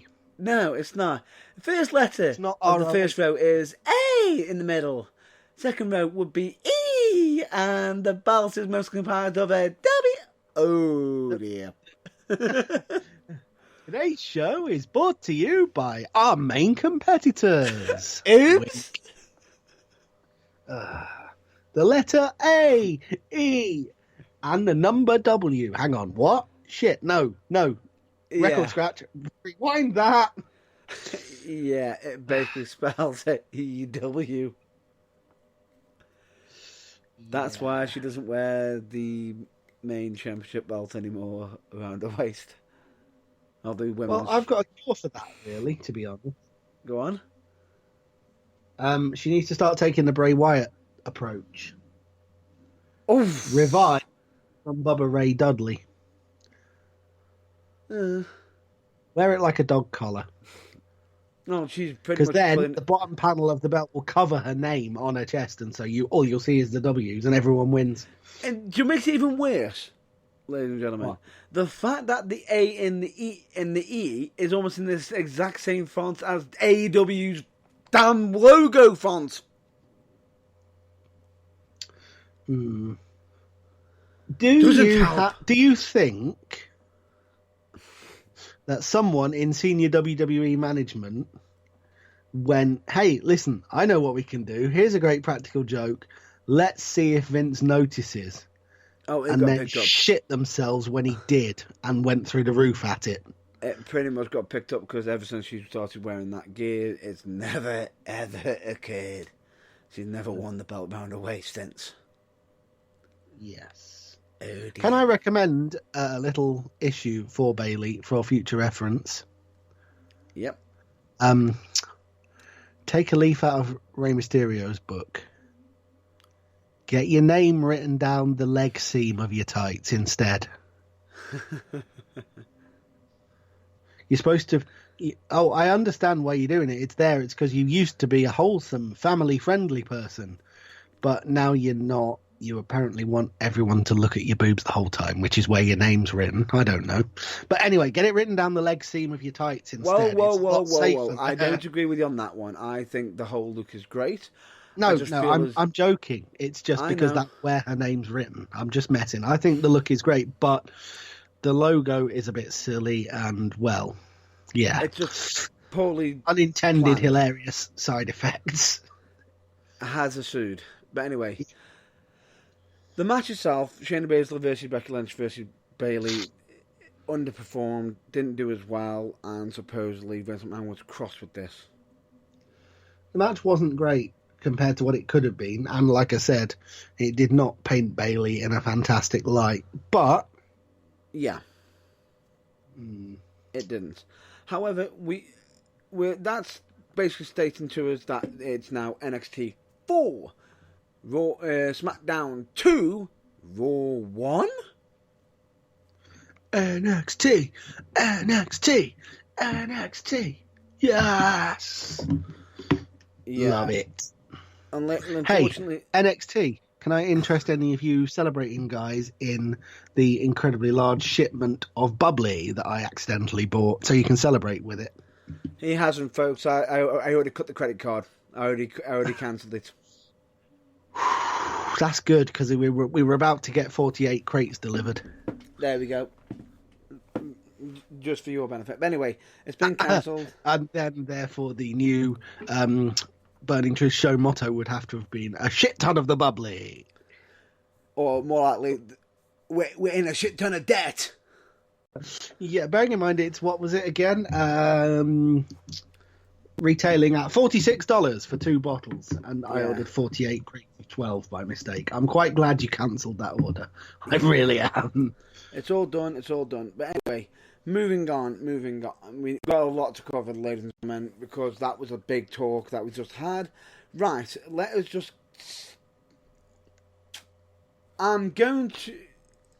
get on to the state of the SmackDown Women's Division at the moment in time. There isn't really... It's not very deep, is it? Given the amount of women that they have on all 3 brands. Yeah. SmackDown seems to have lost out somewhat. Correct, and it's a shame because at the moment, because you've got Bayley beating people left, right, and centre, you can't go back to Nikki Cross. She's already lost. At the moment, the only possible one that people are considering could be possibly a returning Alexa Bliss, which happened, or possibly a returning Naomi. Did they do that? No, they could be doing that possibly for WrestleMania with Naomi. I hope. Possibly. Let's hope so. At which point, how much longer is Ember Moon on the shelf? Because when she comes back, it'll add some much needed depth to the division as well. Do you know what they've done? What? They're possibly turning Lacey Evans face. What? Yeah. Seriously, they've got Naomi coming back, they've got Alexa Bliss coming back, Naomi isn't back they've got yet. Ember Moon coming back, and they go to Lacey fucking Evans and say, hey, we know you bombed on Raw, but can you bomb again with a blue background this time? It wasn't the worst. No, she wasn't bad. She was perfectly acceptable, and she did the best she could with the shocking promo material she was given. But the point is, this time was not that bad. It wasn't the worst because she used the whole Thanksgiving theme to her advantage. You know, providing for her family, saying that she's grateful for it and everything, and calling, I believe, Sasha Banks and Bayley nasties. Yeah, but it would be like it's kind of akin to if out of the blue and the massive losing streak that she's been on, Shayna Baszler's next opponent for the NXT Championship was Aaliyah. Doesn't make any fucking sense. It probably would have made more sense to possibly turn Bayley face. Yes. Turn Bayley face and have her spend 6 months feuding with Sasha Banks and then suddenly be like, actually, I loved you all along. Yay! Or a la Shawn Michaels and Triple H. Yeah, or are they going to have Sasha eventually turn face somehow because Bayley beats up Sasha, saying she's taking advantage of me, blah, blah, blah, and carry on? That could be a possibility. But it's not looking... It depends how desperate they get, but genuinely, I hope not. It's not looking great at the moment, but we'll have to wait and see until everybody gets back onto the women's... Just a genuine question. Yeah. as an aside, Yeah. what side of the fence do the Shinsuke Warriors currently sit on? SmackDown. No, I mean, what are they here? Face or are they heel? Heel. Oh, bugger. Yeah. There you go. No, because I was just thinking that maybe throw Bayley and Sasha Banks a second reign as women's tag team champions might add further fuel to the fire, but no. Instead, they've got Asuka feuding at the moment with Charlotte Flair. Yeah. And The Charlotte Karaoke Warriors Right. are feuding with a single woman. And Charlotte Flair's been giving Asuka's the win. Ah. And I will give Charlotte Flair, props for the damn miss that she took on SmackDown because, Missed. yeah, Green? it was green, Purple. but Jesus Christ, that covered her face. Wow.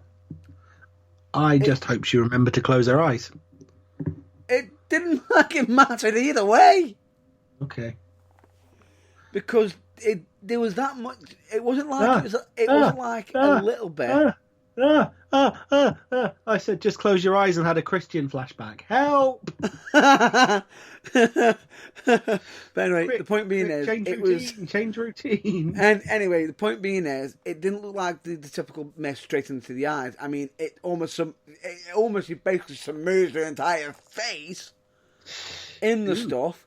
Which, if the referee tuned out and Asuka had the wear and all to fold up Charlotte like an accordion for the pin and hide her face. You mean she actually shielded the fact that she'd misted her opponent from the referee? Yes. And didn't just go, yeah, I've done it. You didn't notice it. Your problem. Yeah. Oh, wonders never cease. It was great. Someone's told her. But anyway, Yeah. we digress. That we'll probably discuss more of the state of the of that division possibly next week, maybe if we get time to come round to it. But I just want. while we're on the subject. Sorry, go on. I just I was want. going to say. I just want your quick thoughts on the new Intercontinental Championship because everyone has heard mine. I want to hear yours. Ladies and gentlemen, if you run a company and you want something redesigning, here's a tip. Yep. Do not go to the most junior member of staff who's an intern in the company who has no idea about its history or its workings and give them a 1 minute and 15-second crash course in how Photoshop works and then say, oh, we've got this thing we want you to redesign. Here you are. You've got a lunchtime to do it because the net result will be the new Intercontinental Championship. A design which absolutely terminally craps all over the 40-year legacy of the belt. It looks about as generic as it's possible to look, and I hate it with every fibre of my being. Right, that's fine. You hate it. Me personally, I don't think it's the worst thing in the world, but I would say I would go on record to state I preferred the original design that they had before. But I think the fact that it's not the worst design, they're upgrading the belts because the other belts have been getting upgraded, which is fine for me. And as I stated, however, I do state that the fact that they have changed it right now is petty. Incredibly. Now you're wondering why I've just stated that, aren't you? I am a little bit, yes. Right, the reason why I'm taking this, because everyone who's probably listened to the last week's episode, if you haven't, here's why. Basically, I find it very petty because, the original classic design of the Intercontinental Championship, right, okay, done. Who brought it back into the light for WWE again? Oh, that'll be why they've changed it. Yes, of course. Because I don't know if I had the discussion the last time I was on the broadcast or if it was an off-air thing with Matt Burns. But basically, the original Intercontinental title, which had the WWF logo turned into the WWE one and which was brought back, was done by someone who WWE want to pretend doesn't exist now because they might work for their soon-to-be number one rival. Yeah. Yeah, essentially, for those that aren't filling in the dots in this rather complicated puzzle I'm painting, And Cody Rhodes was the person who recreated and brought back the prestige of the Intercontinental title by basically rebranding it away from the Attitude Era title, which I also really like, by the way, and which, if they were going to change it, they could have brought back the Attitude Era one. That would have been fine by me. Yeah. By bringing back the original 70s title. Yeah. It was down to Cody Rhodes. So you can see suddenly why WWE were like, yeah, it's got to go. Can't have anything to do with it. Bayley, get that title off your waist now. Yeah. I like that. Mention the rivals. Don't do it. Don't mention it. Even though somehow they were almost in the same town as each other. Yeah, and there's a shout coming up from Stephanie. Find me that junior intern that just sent me a text message asking if Vince McMahon's ready for his little bit of bubbly, and fire him now. But anyway, the point being is, it was Cody Rhodes when he was doing his undashing gimmick at the time when he brought it back. But anyway, that's done. Now, let's move on to the other championship. Sorry, just a second. Another point I just raised with myself. Why did they feel the need to reintroduce it when last time it was to modify it? When last time it was modified, they took the Attitude Era title and swapped it for the one before that. Why didn't they just bring the Attitude Era title back? You know, the oval one with the world in the center plate. Mm-hmm. That had the big WWE logo in the middle, which is kind of what they're going for these days. Mm-hmm. I think that would have worked infinitely better than the, like I said, a minute and a half Photoshop tutorial mess that is the current one. But that's just my 2 pennyworth. Or they wanted to pay homage to Progress. Credit Tom Baker for that opinion, but he's not wrong, is he? I just thought I'd point that one out. Yeah. But anyway, let's move on to the next championship we've got to discuss briefly. Yeah. As terrible and as quickly designed and, frankly, not going to stand the test of time as the new Intercontinental title may be, it's got nothing on another title which was recently redesigned. Yeah. Do you remember briefly seeing a couple of promo shots from Bray Wyatt out in the woods when he was first Universal Champion still on Raw? WWE. When he was first WWE Champion and still on Raw. No, on SmackDown? No, when he was still on Raw. When the title was still red. The original... No, it was WWE. It was WWE. It was SmackDown. It was SmackDown. Yeah, that's what I'm saying. It was WWE, the championship he's got now. But do you remember the first title, the picture that he had in the woods when he'd modified it? Yes. Yeah? Yeah. What was wrong with that one? Nothing. He made the leather brown. He had his the Fiend's face in the side plates. It looked different. Unique look. It was perfectly good, but it was still obviously the WWE Championship. Yeah. And then, out of the blue, no, that's not good enough. No, can't have that. Do it again, said someone who wants firing from a cannon into the sun. Wait. He just won the Universal Championship from Seth Rollins. It's red, and he's going to SmackDown with it. Yeah, okay. We need to make a change. We're making the make a change. Change it blue. Stat. And it was done. So they did, and it was changed to blue. And if they weren't going to bring back, the interim one that he had with the sort of dark reddish brown leather, blue would do. That is the colour of SmackDown. That would have been fine. Fine. But no. Instead, had to go ahead and cut a promo stating, "I've got this one, but he needs one as well." Really? Yes. So, what is exactly going to happen? Are we anticipating a future for the championship where sometimes Bray Wyatt defends it and sometimes The Fiend does, so they both get an airing? Or is the absolute atrocity going to be the one from now on because every title match is going to be The Fiend? How's it going to work? Every title match is going to be The Fiend. It'll be the WWE Championship when it's promos with Bray Wyatt, and that's about it. Oh, I see. It'll be the blue-backed WWE Championship on the Firefly Funhouse and on SmackDown for promos, and matches. Satan incarnate in title form for the matches. Yeah. Just a quick thing. We'll wait. It's fine. Fire up your computer now. Go to a popular internet search engine and Google Bray Wyatt new WWE Championship. Or better yet, just go to www.shop.com where you can actually buy one. A replica. Really? Yeah. Seriously, go to a search engine and look up a picture of it first, because then you'll understand why you don't want to do that. Yeah. Why you would be like... No. I think www.shop.com will do the damage enough as it is.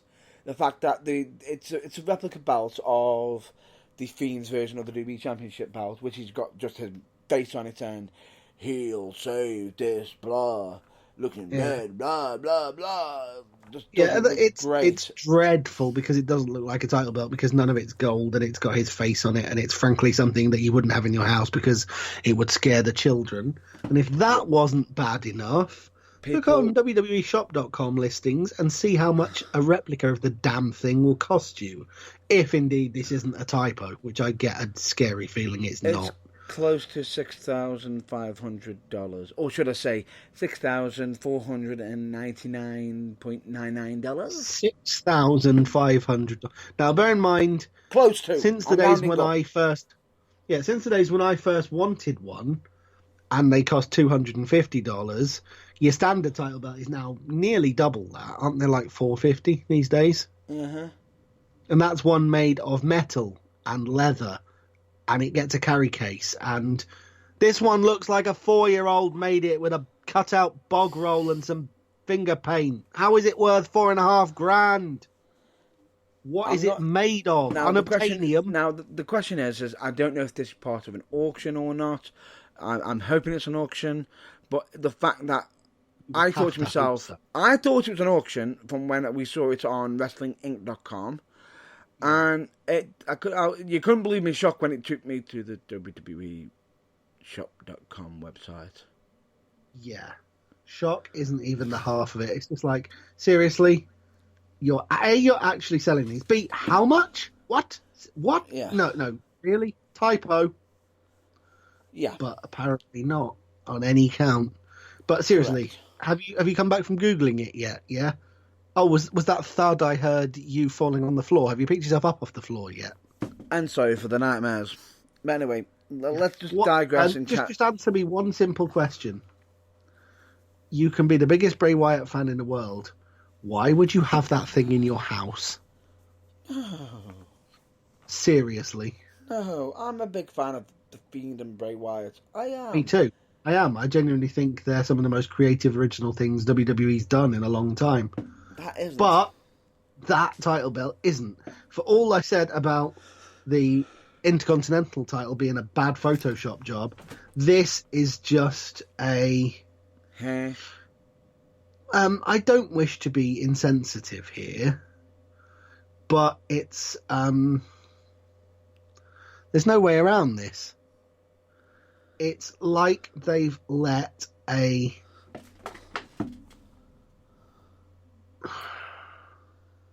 vision impaired person design. No. That's the politest way I can put it. No. Basically, what my colleague Ray Charles, Stevie Wonder, something like that. It's like they've let them. No. Let me just. Someone who doesn't have to look at it is my point. Basically, what my colleague is trying to say is it's been poorly designed. Let's move on. We need to move on. It's not great. Let's move on. It's an abomination. The final piece for the main WWE news as such. Love is in the air on Twitter. Ooh, is it? Yes. Now, I saw a repost recently of Stephanie McMahon apparently ignoring the fact that WWE was until very recently TVPG, and reposting the video of her getting married to Triple H. I mean, storyline married in the Attitude Era, not really. Is that what you mean? No. Unfortunately, on Twitter... That's something I didn't want to be reminded of. Cheers for that one. Yeah. But anyway, we digress. All I'll say to you is there was heartbreak, love is back in the air, and all I'll say is a post went out on Twitter from David Batista stating, "Great, single again." Boo, hiss. I forget who it was that he was seeing. I don't even know if it was a famous person. But... And people were saying, cheer up, things will get back. And then all of a sudden, somebody put a post out. What are you up to? The standard 21st century opening line for a happy relationship. Right, and then they well, went back not and actually, obviously. Back that's and how it forth. seemed. They were posting, showing interest in each other, which was Dana Brooke. And it was like, And it went from, how are you, to a bit of flirtation, to blatant flirtation. To somebody informed WWE this kind of thing has got to be stopped. Oh, hang on, wait. No, it's probably actually good for both of them. Leave them to it. Just tell them to tone it down a bit. And they have. Actually, WWE have let them speak on it.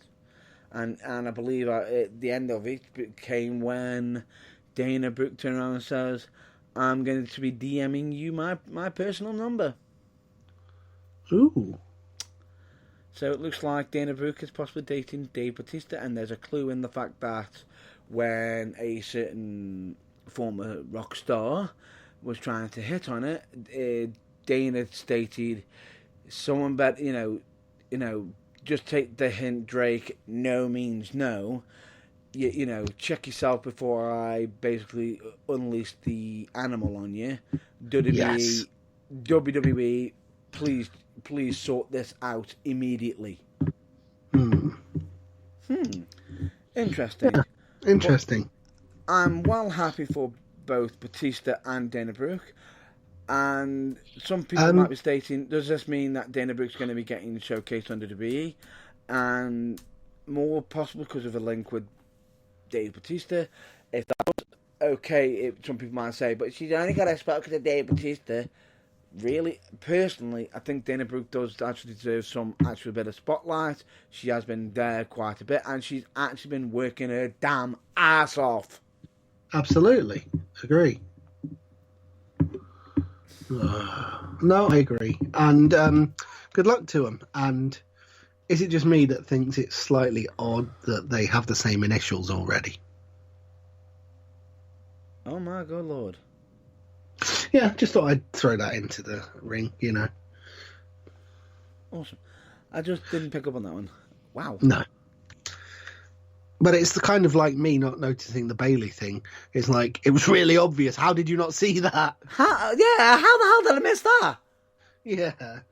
Oh, well. DB squared. Yes. Anyway, hang on, did you say B squared? DB! Somewhere in a loft, in an abandoned factory, Bull Buchanan is cheering you. Because you've just reminded the whole world of his existence. And his dodgy hip-hop gimmick when he was John Cena's muscle. Never happened. Never happened. Sorry for your expensive therapy, but it did. It did, and I think Bull Buchanan deserves so much better than that. But anyway, we're moving on. Yes. We'll have to speed up a bit of the process. I'm just going to pretty much just cover AEW quickly, which is some AEW news, which, as my colleague's been hinting at all through this episode, a little bit of the bubbly has got an official website, which is, ironically, a little bit of the bubbly.com, an official website. And do you know how popular it got? How popular it got? Yeah, I believe you told me just before we came on air, the website crashed. I thought you were talking about a totally different one, but you mean this one, don't you? Yeah, they broke the damn servers. Yes. And just in case, I believe that, Y2J was teaming up with Knocking Point Winery, which is owned by Stephen Amell. Yes. owned by Stephen Amell, famous, of course, for playing TV's The Green Arrow and, being a wrestler part-time.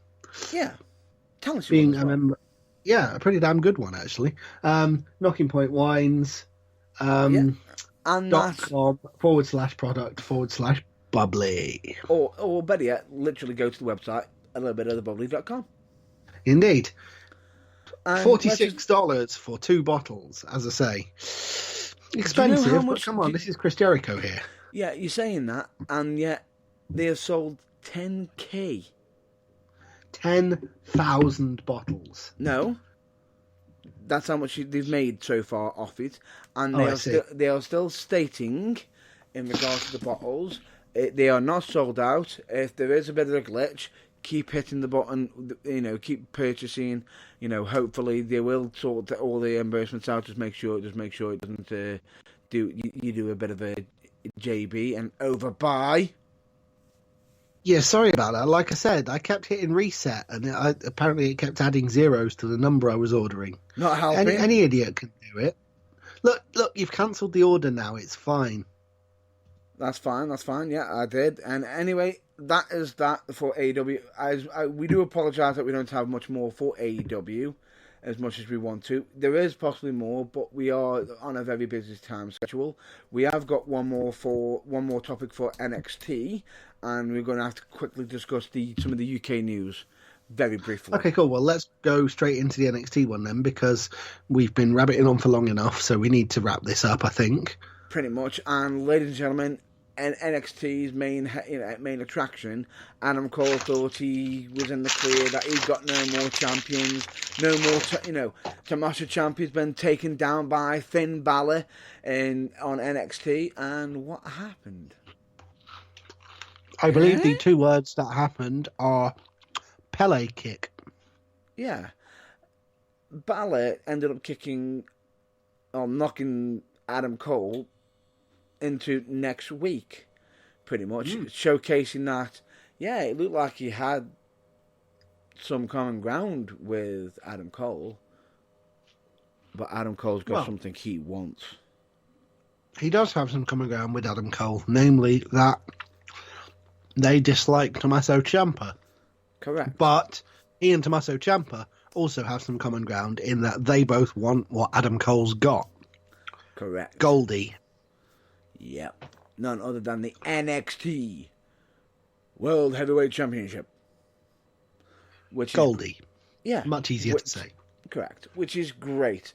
The only thing is, I feel as though this puts Balor in a bit of a tweener position. Almost tweener Balor. But the thing is, it's going to be an interesting dynamic. And I think this could end up showcasing Adam Cole as the true Iron Man. Or could this be where Adam Cole falls? I have the distinctive impression it will be. But that remains to be seen. Adds another dimension and another layer to NXT storylines, which is great. Correct. No, that is correct. But anyway, unfortunately, due to time constraints, we are going to have to push on. I'm going to be covering quite a bit of news for it's a little bit of news for the UK scene and a bit of self-promotion, and it's not UK giveaway promotion. Shameless self-promotion, never a bad thing.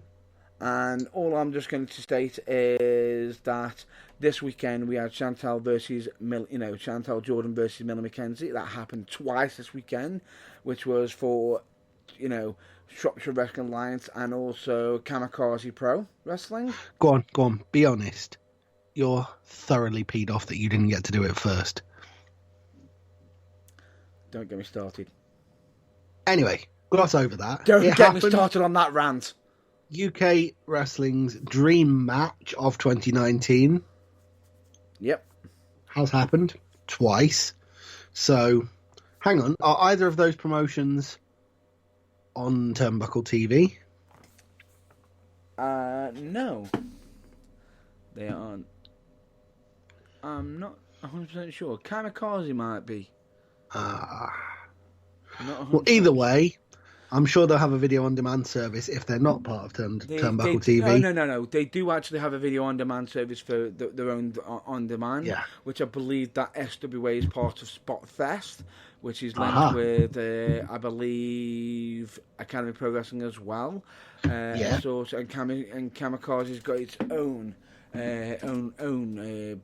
feed as such, but definitely one to recommend. Check both of them out in the near future, because no spoilers, but 2 matches featuring the 2 hottest prospects in British women's wrestling, if not the world. Correct. And 2 of the most busiest women. Irritatingly, a total combined age for both of them of about a year older than me on my own, which is scary. Yeah. So young and so talented. But anyway. Scarily young and frighteningly talented. What are you talking about? Is December? Halloween was a month ago. Stop with the scary gags. Behave. Yeah, but anyway, all I'll state is the next piece of news is 2 pieces, which is for a wrestler named Matt Burns. Well, I wonder where I've heard of him before. Yes, ladies and gentlemen, I wrestled at United Wrestling on last Friday, and I ended up taking on Alexander. Alexander who? His name was Alexander. I know, but I couldn't resist that gag, sorry. Yeah. Now, ladies and gentlemen, that match was, let's just say, one that brutal. I personally demanded for this match. You did? Yeah. What did he do to deserve that? The previous months ended up costing me the match against Barricade, and then, savagely beat me with a steel chair. Costing you the... Sorry, remind me again, was that the United Wrestling Heavyweight Championship match? No. He cost me a no-holds-barred match against Barricade, which I will state. Nothing against Barricade, it was within the rules. Fine. The thing that rubbed me the wrong way is the fact that the match was done. He continued to savagely hit me with a chair across the chest, across the arm, across the back. The fact is, he tried to end my career. And what makes it even more sting-worthy is the fact that I did a statement on this, that me and him have got history. Now, I've already stated what the history was, the fact that I actually was the one who actually got Alexander in the wrestling business. And yes, both of us been on the flip side of the coins of each other, where he's been on the light side and I've been on the dark side, and with some round come round full circle where he's on the wrong he's on the dark side and I'm on the light side. Now, let me for those of you that are unaware, that means what? I had to get I had to have a coughing fit right then, didn't I? When I was just going to snark it and come in and say, for those that are unaware, the dark side refers to the PlayStation and the light side refers to Xbox.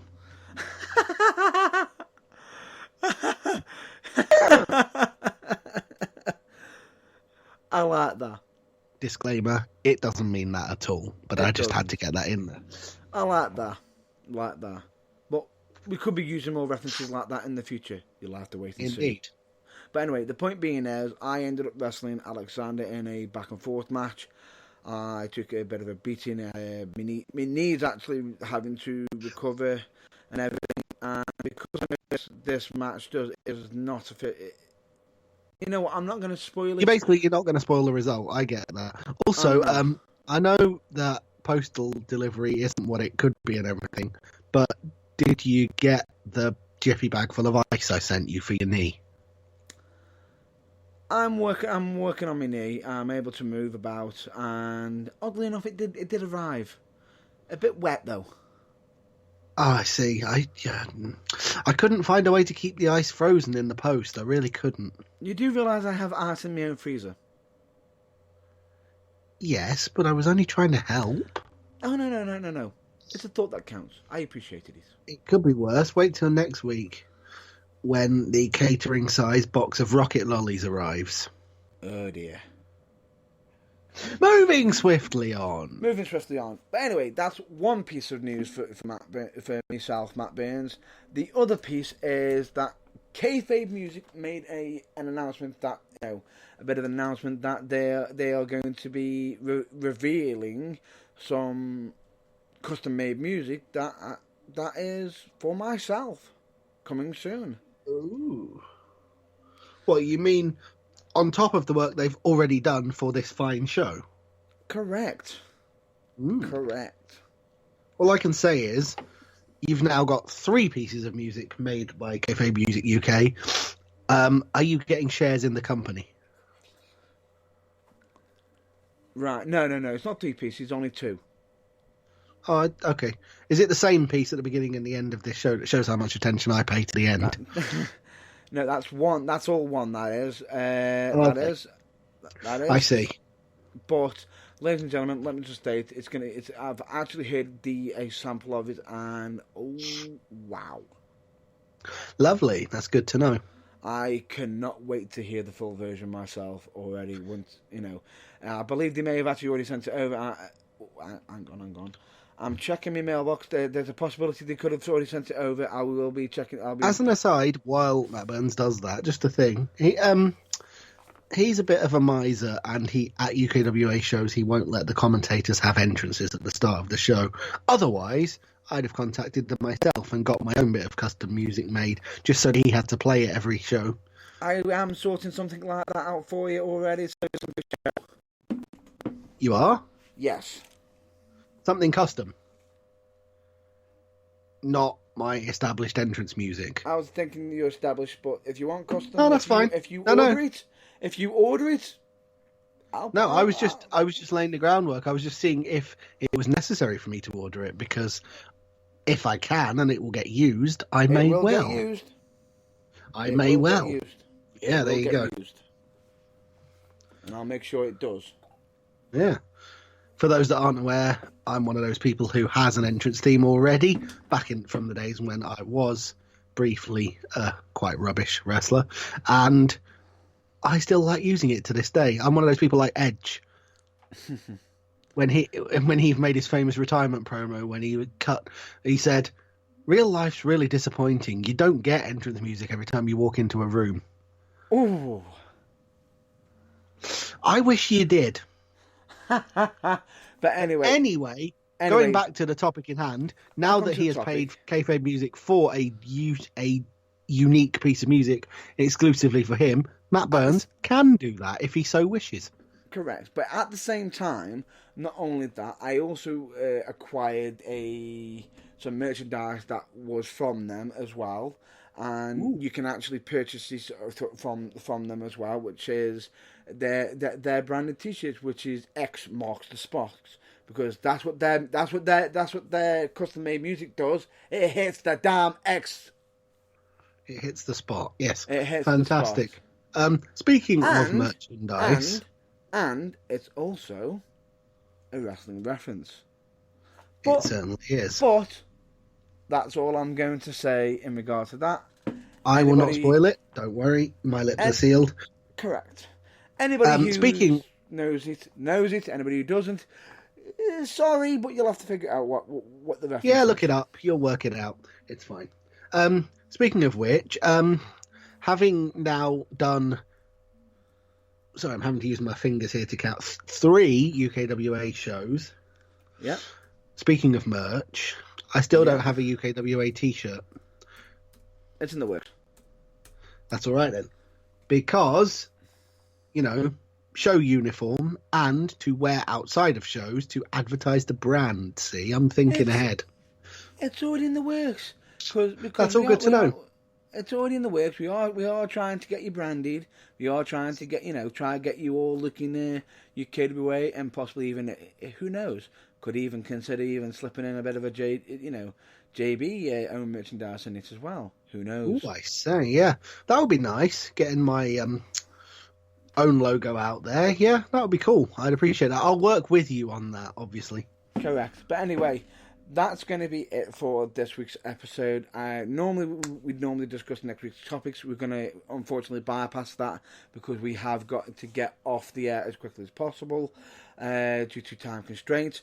But I am going to go through these plugs as quickly as possible. So next week's topic is going to be basically whatever we can come up with at the time.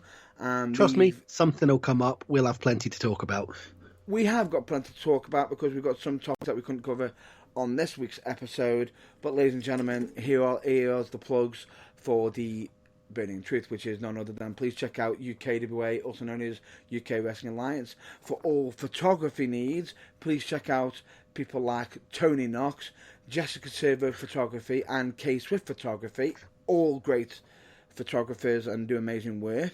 Of course, please check out Manchester Pro Wrestling Academy if you're wanting to learn to wrestle.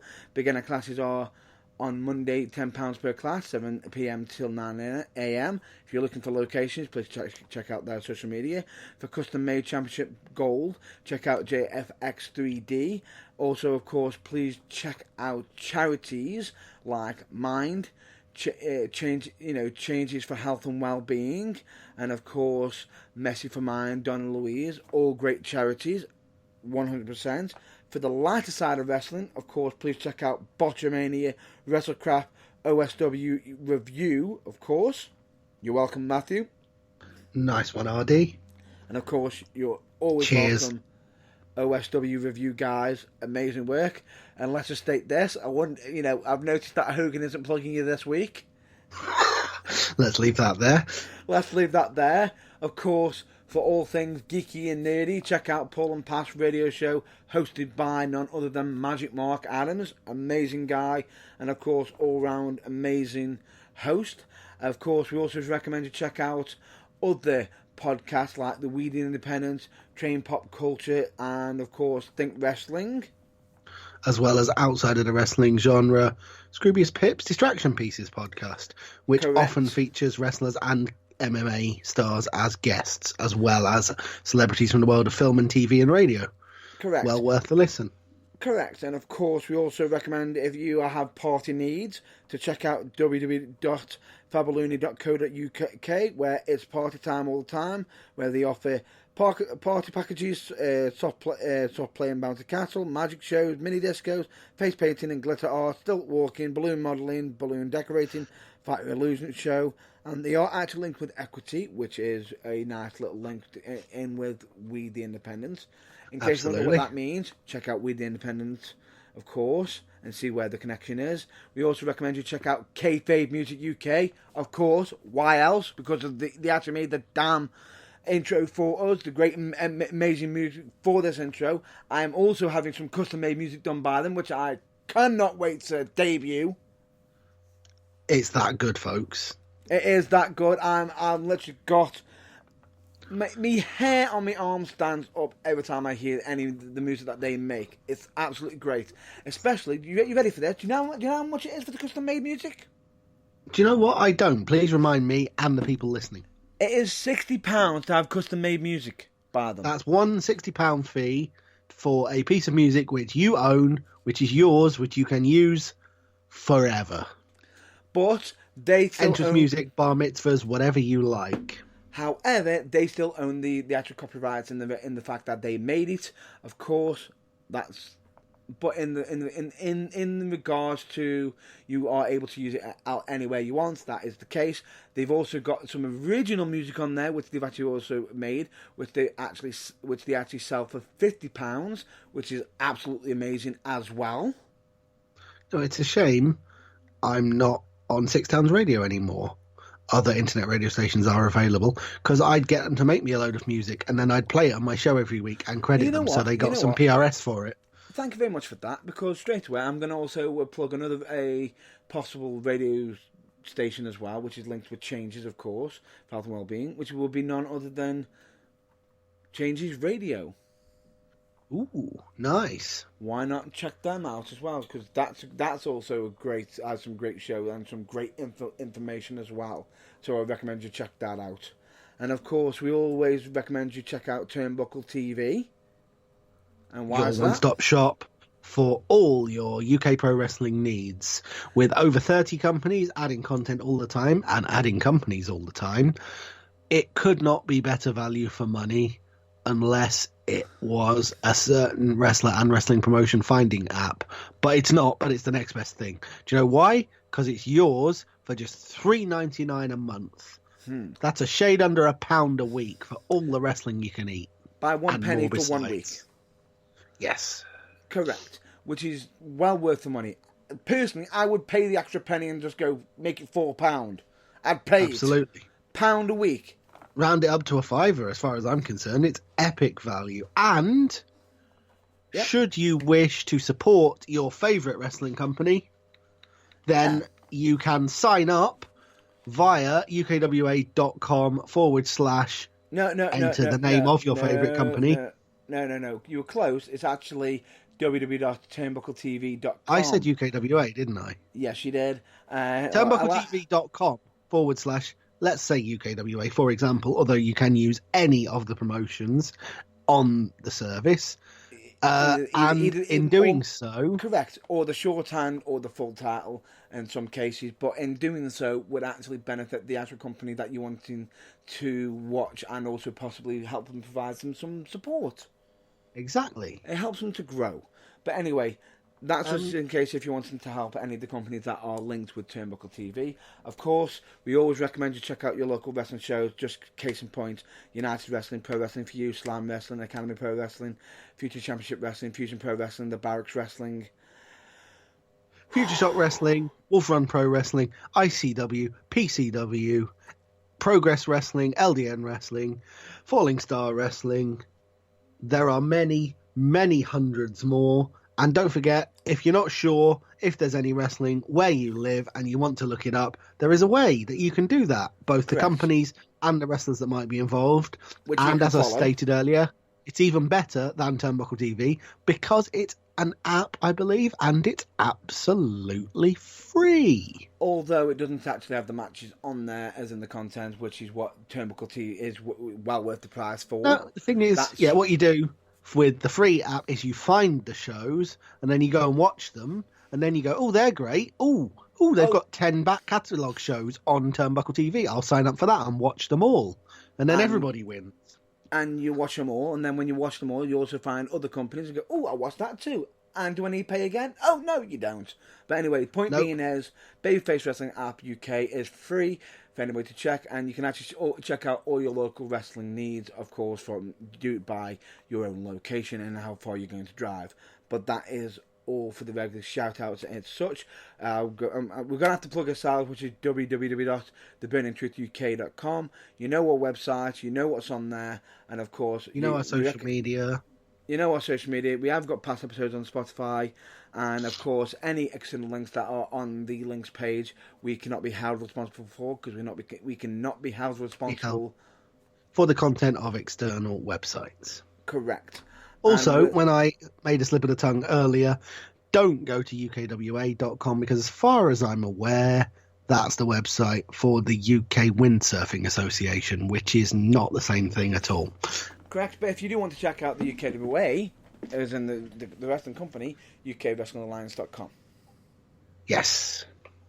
But anyway, there you go. There we go. But anyway, point being is to check us out. You've got us on our social media, which we are on Facebook, YouTube, Twitter. The handle spelled differently. It is not actually, the Burning Truth. It's actually the handle on Twitter is WRESLING for THWALL. And we are also on Instagram, of course. Hopefully, should be adding more soon. On there, and of course, in regards to this, we will be, of course, also, as always, that you know what, I'm just going to leave it there and just state this is a wrap up for this week. Of course, we always recommend you check out your local wrestling, and of course, as we have also been stating each and every single week, please don't just look after yourself physically, also look after yourself mentally. Of course, and please stay awesome as always, because, and if you're not, please remember, it's okay to not be okay. And if you need to ask for help, it's not a sign of weakness. It's not a sign of weakness. But all I will state from this is, please stay well, stay safe, and as always, check out your local wrestling. Until then, we will hopefully catch you next week at our usual scheduled programming time. And until then, we'll hopefully catch you next week. Until then, catch you later. Stay safe. Bye for now.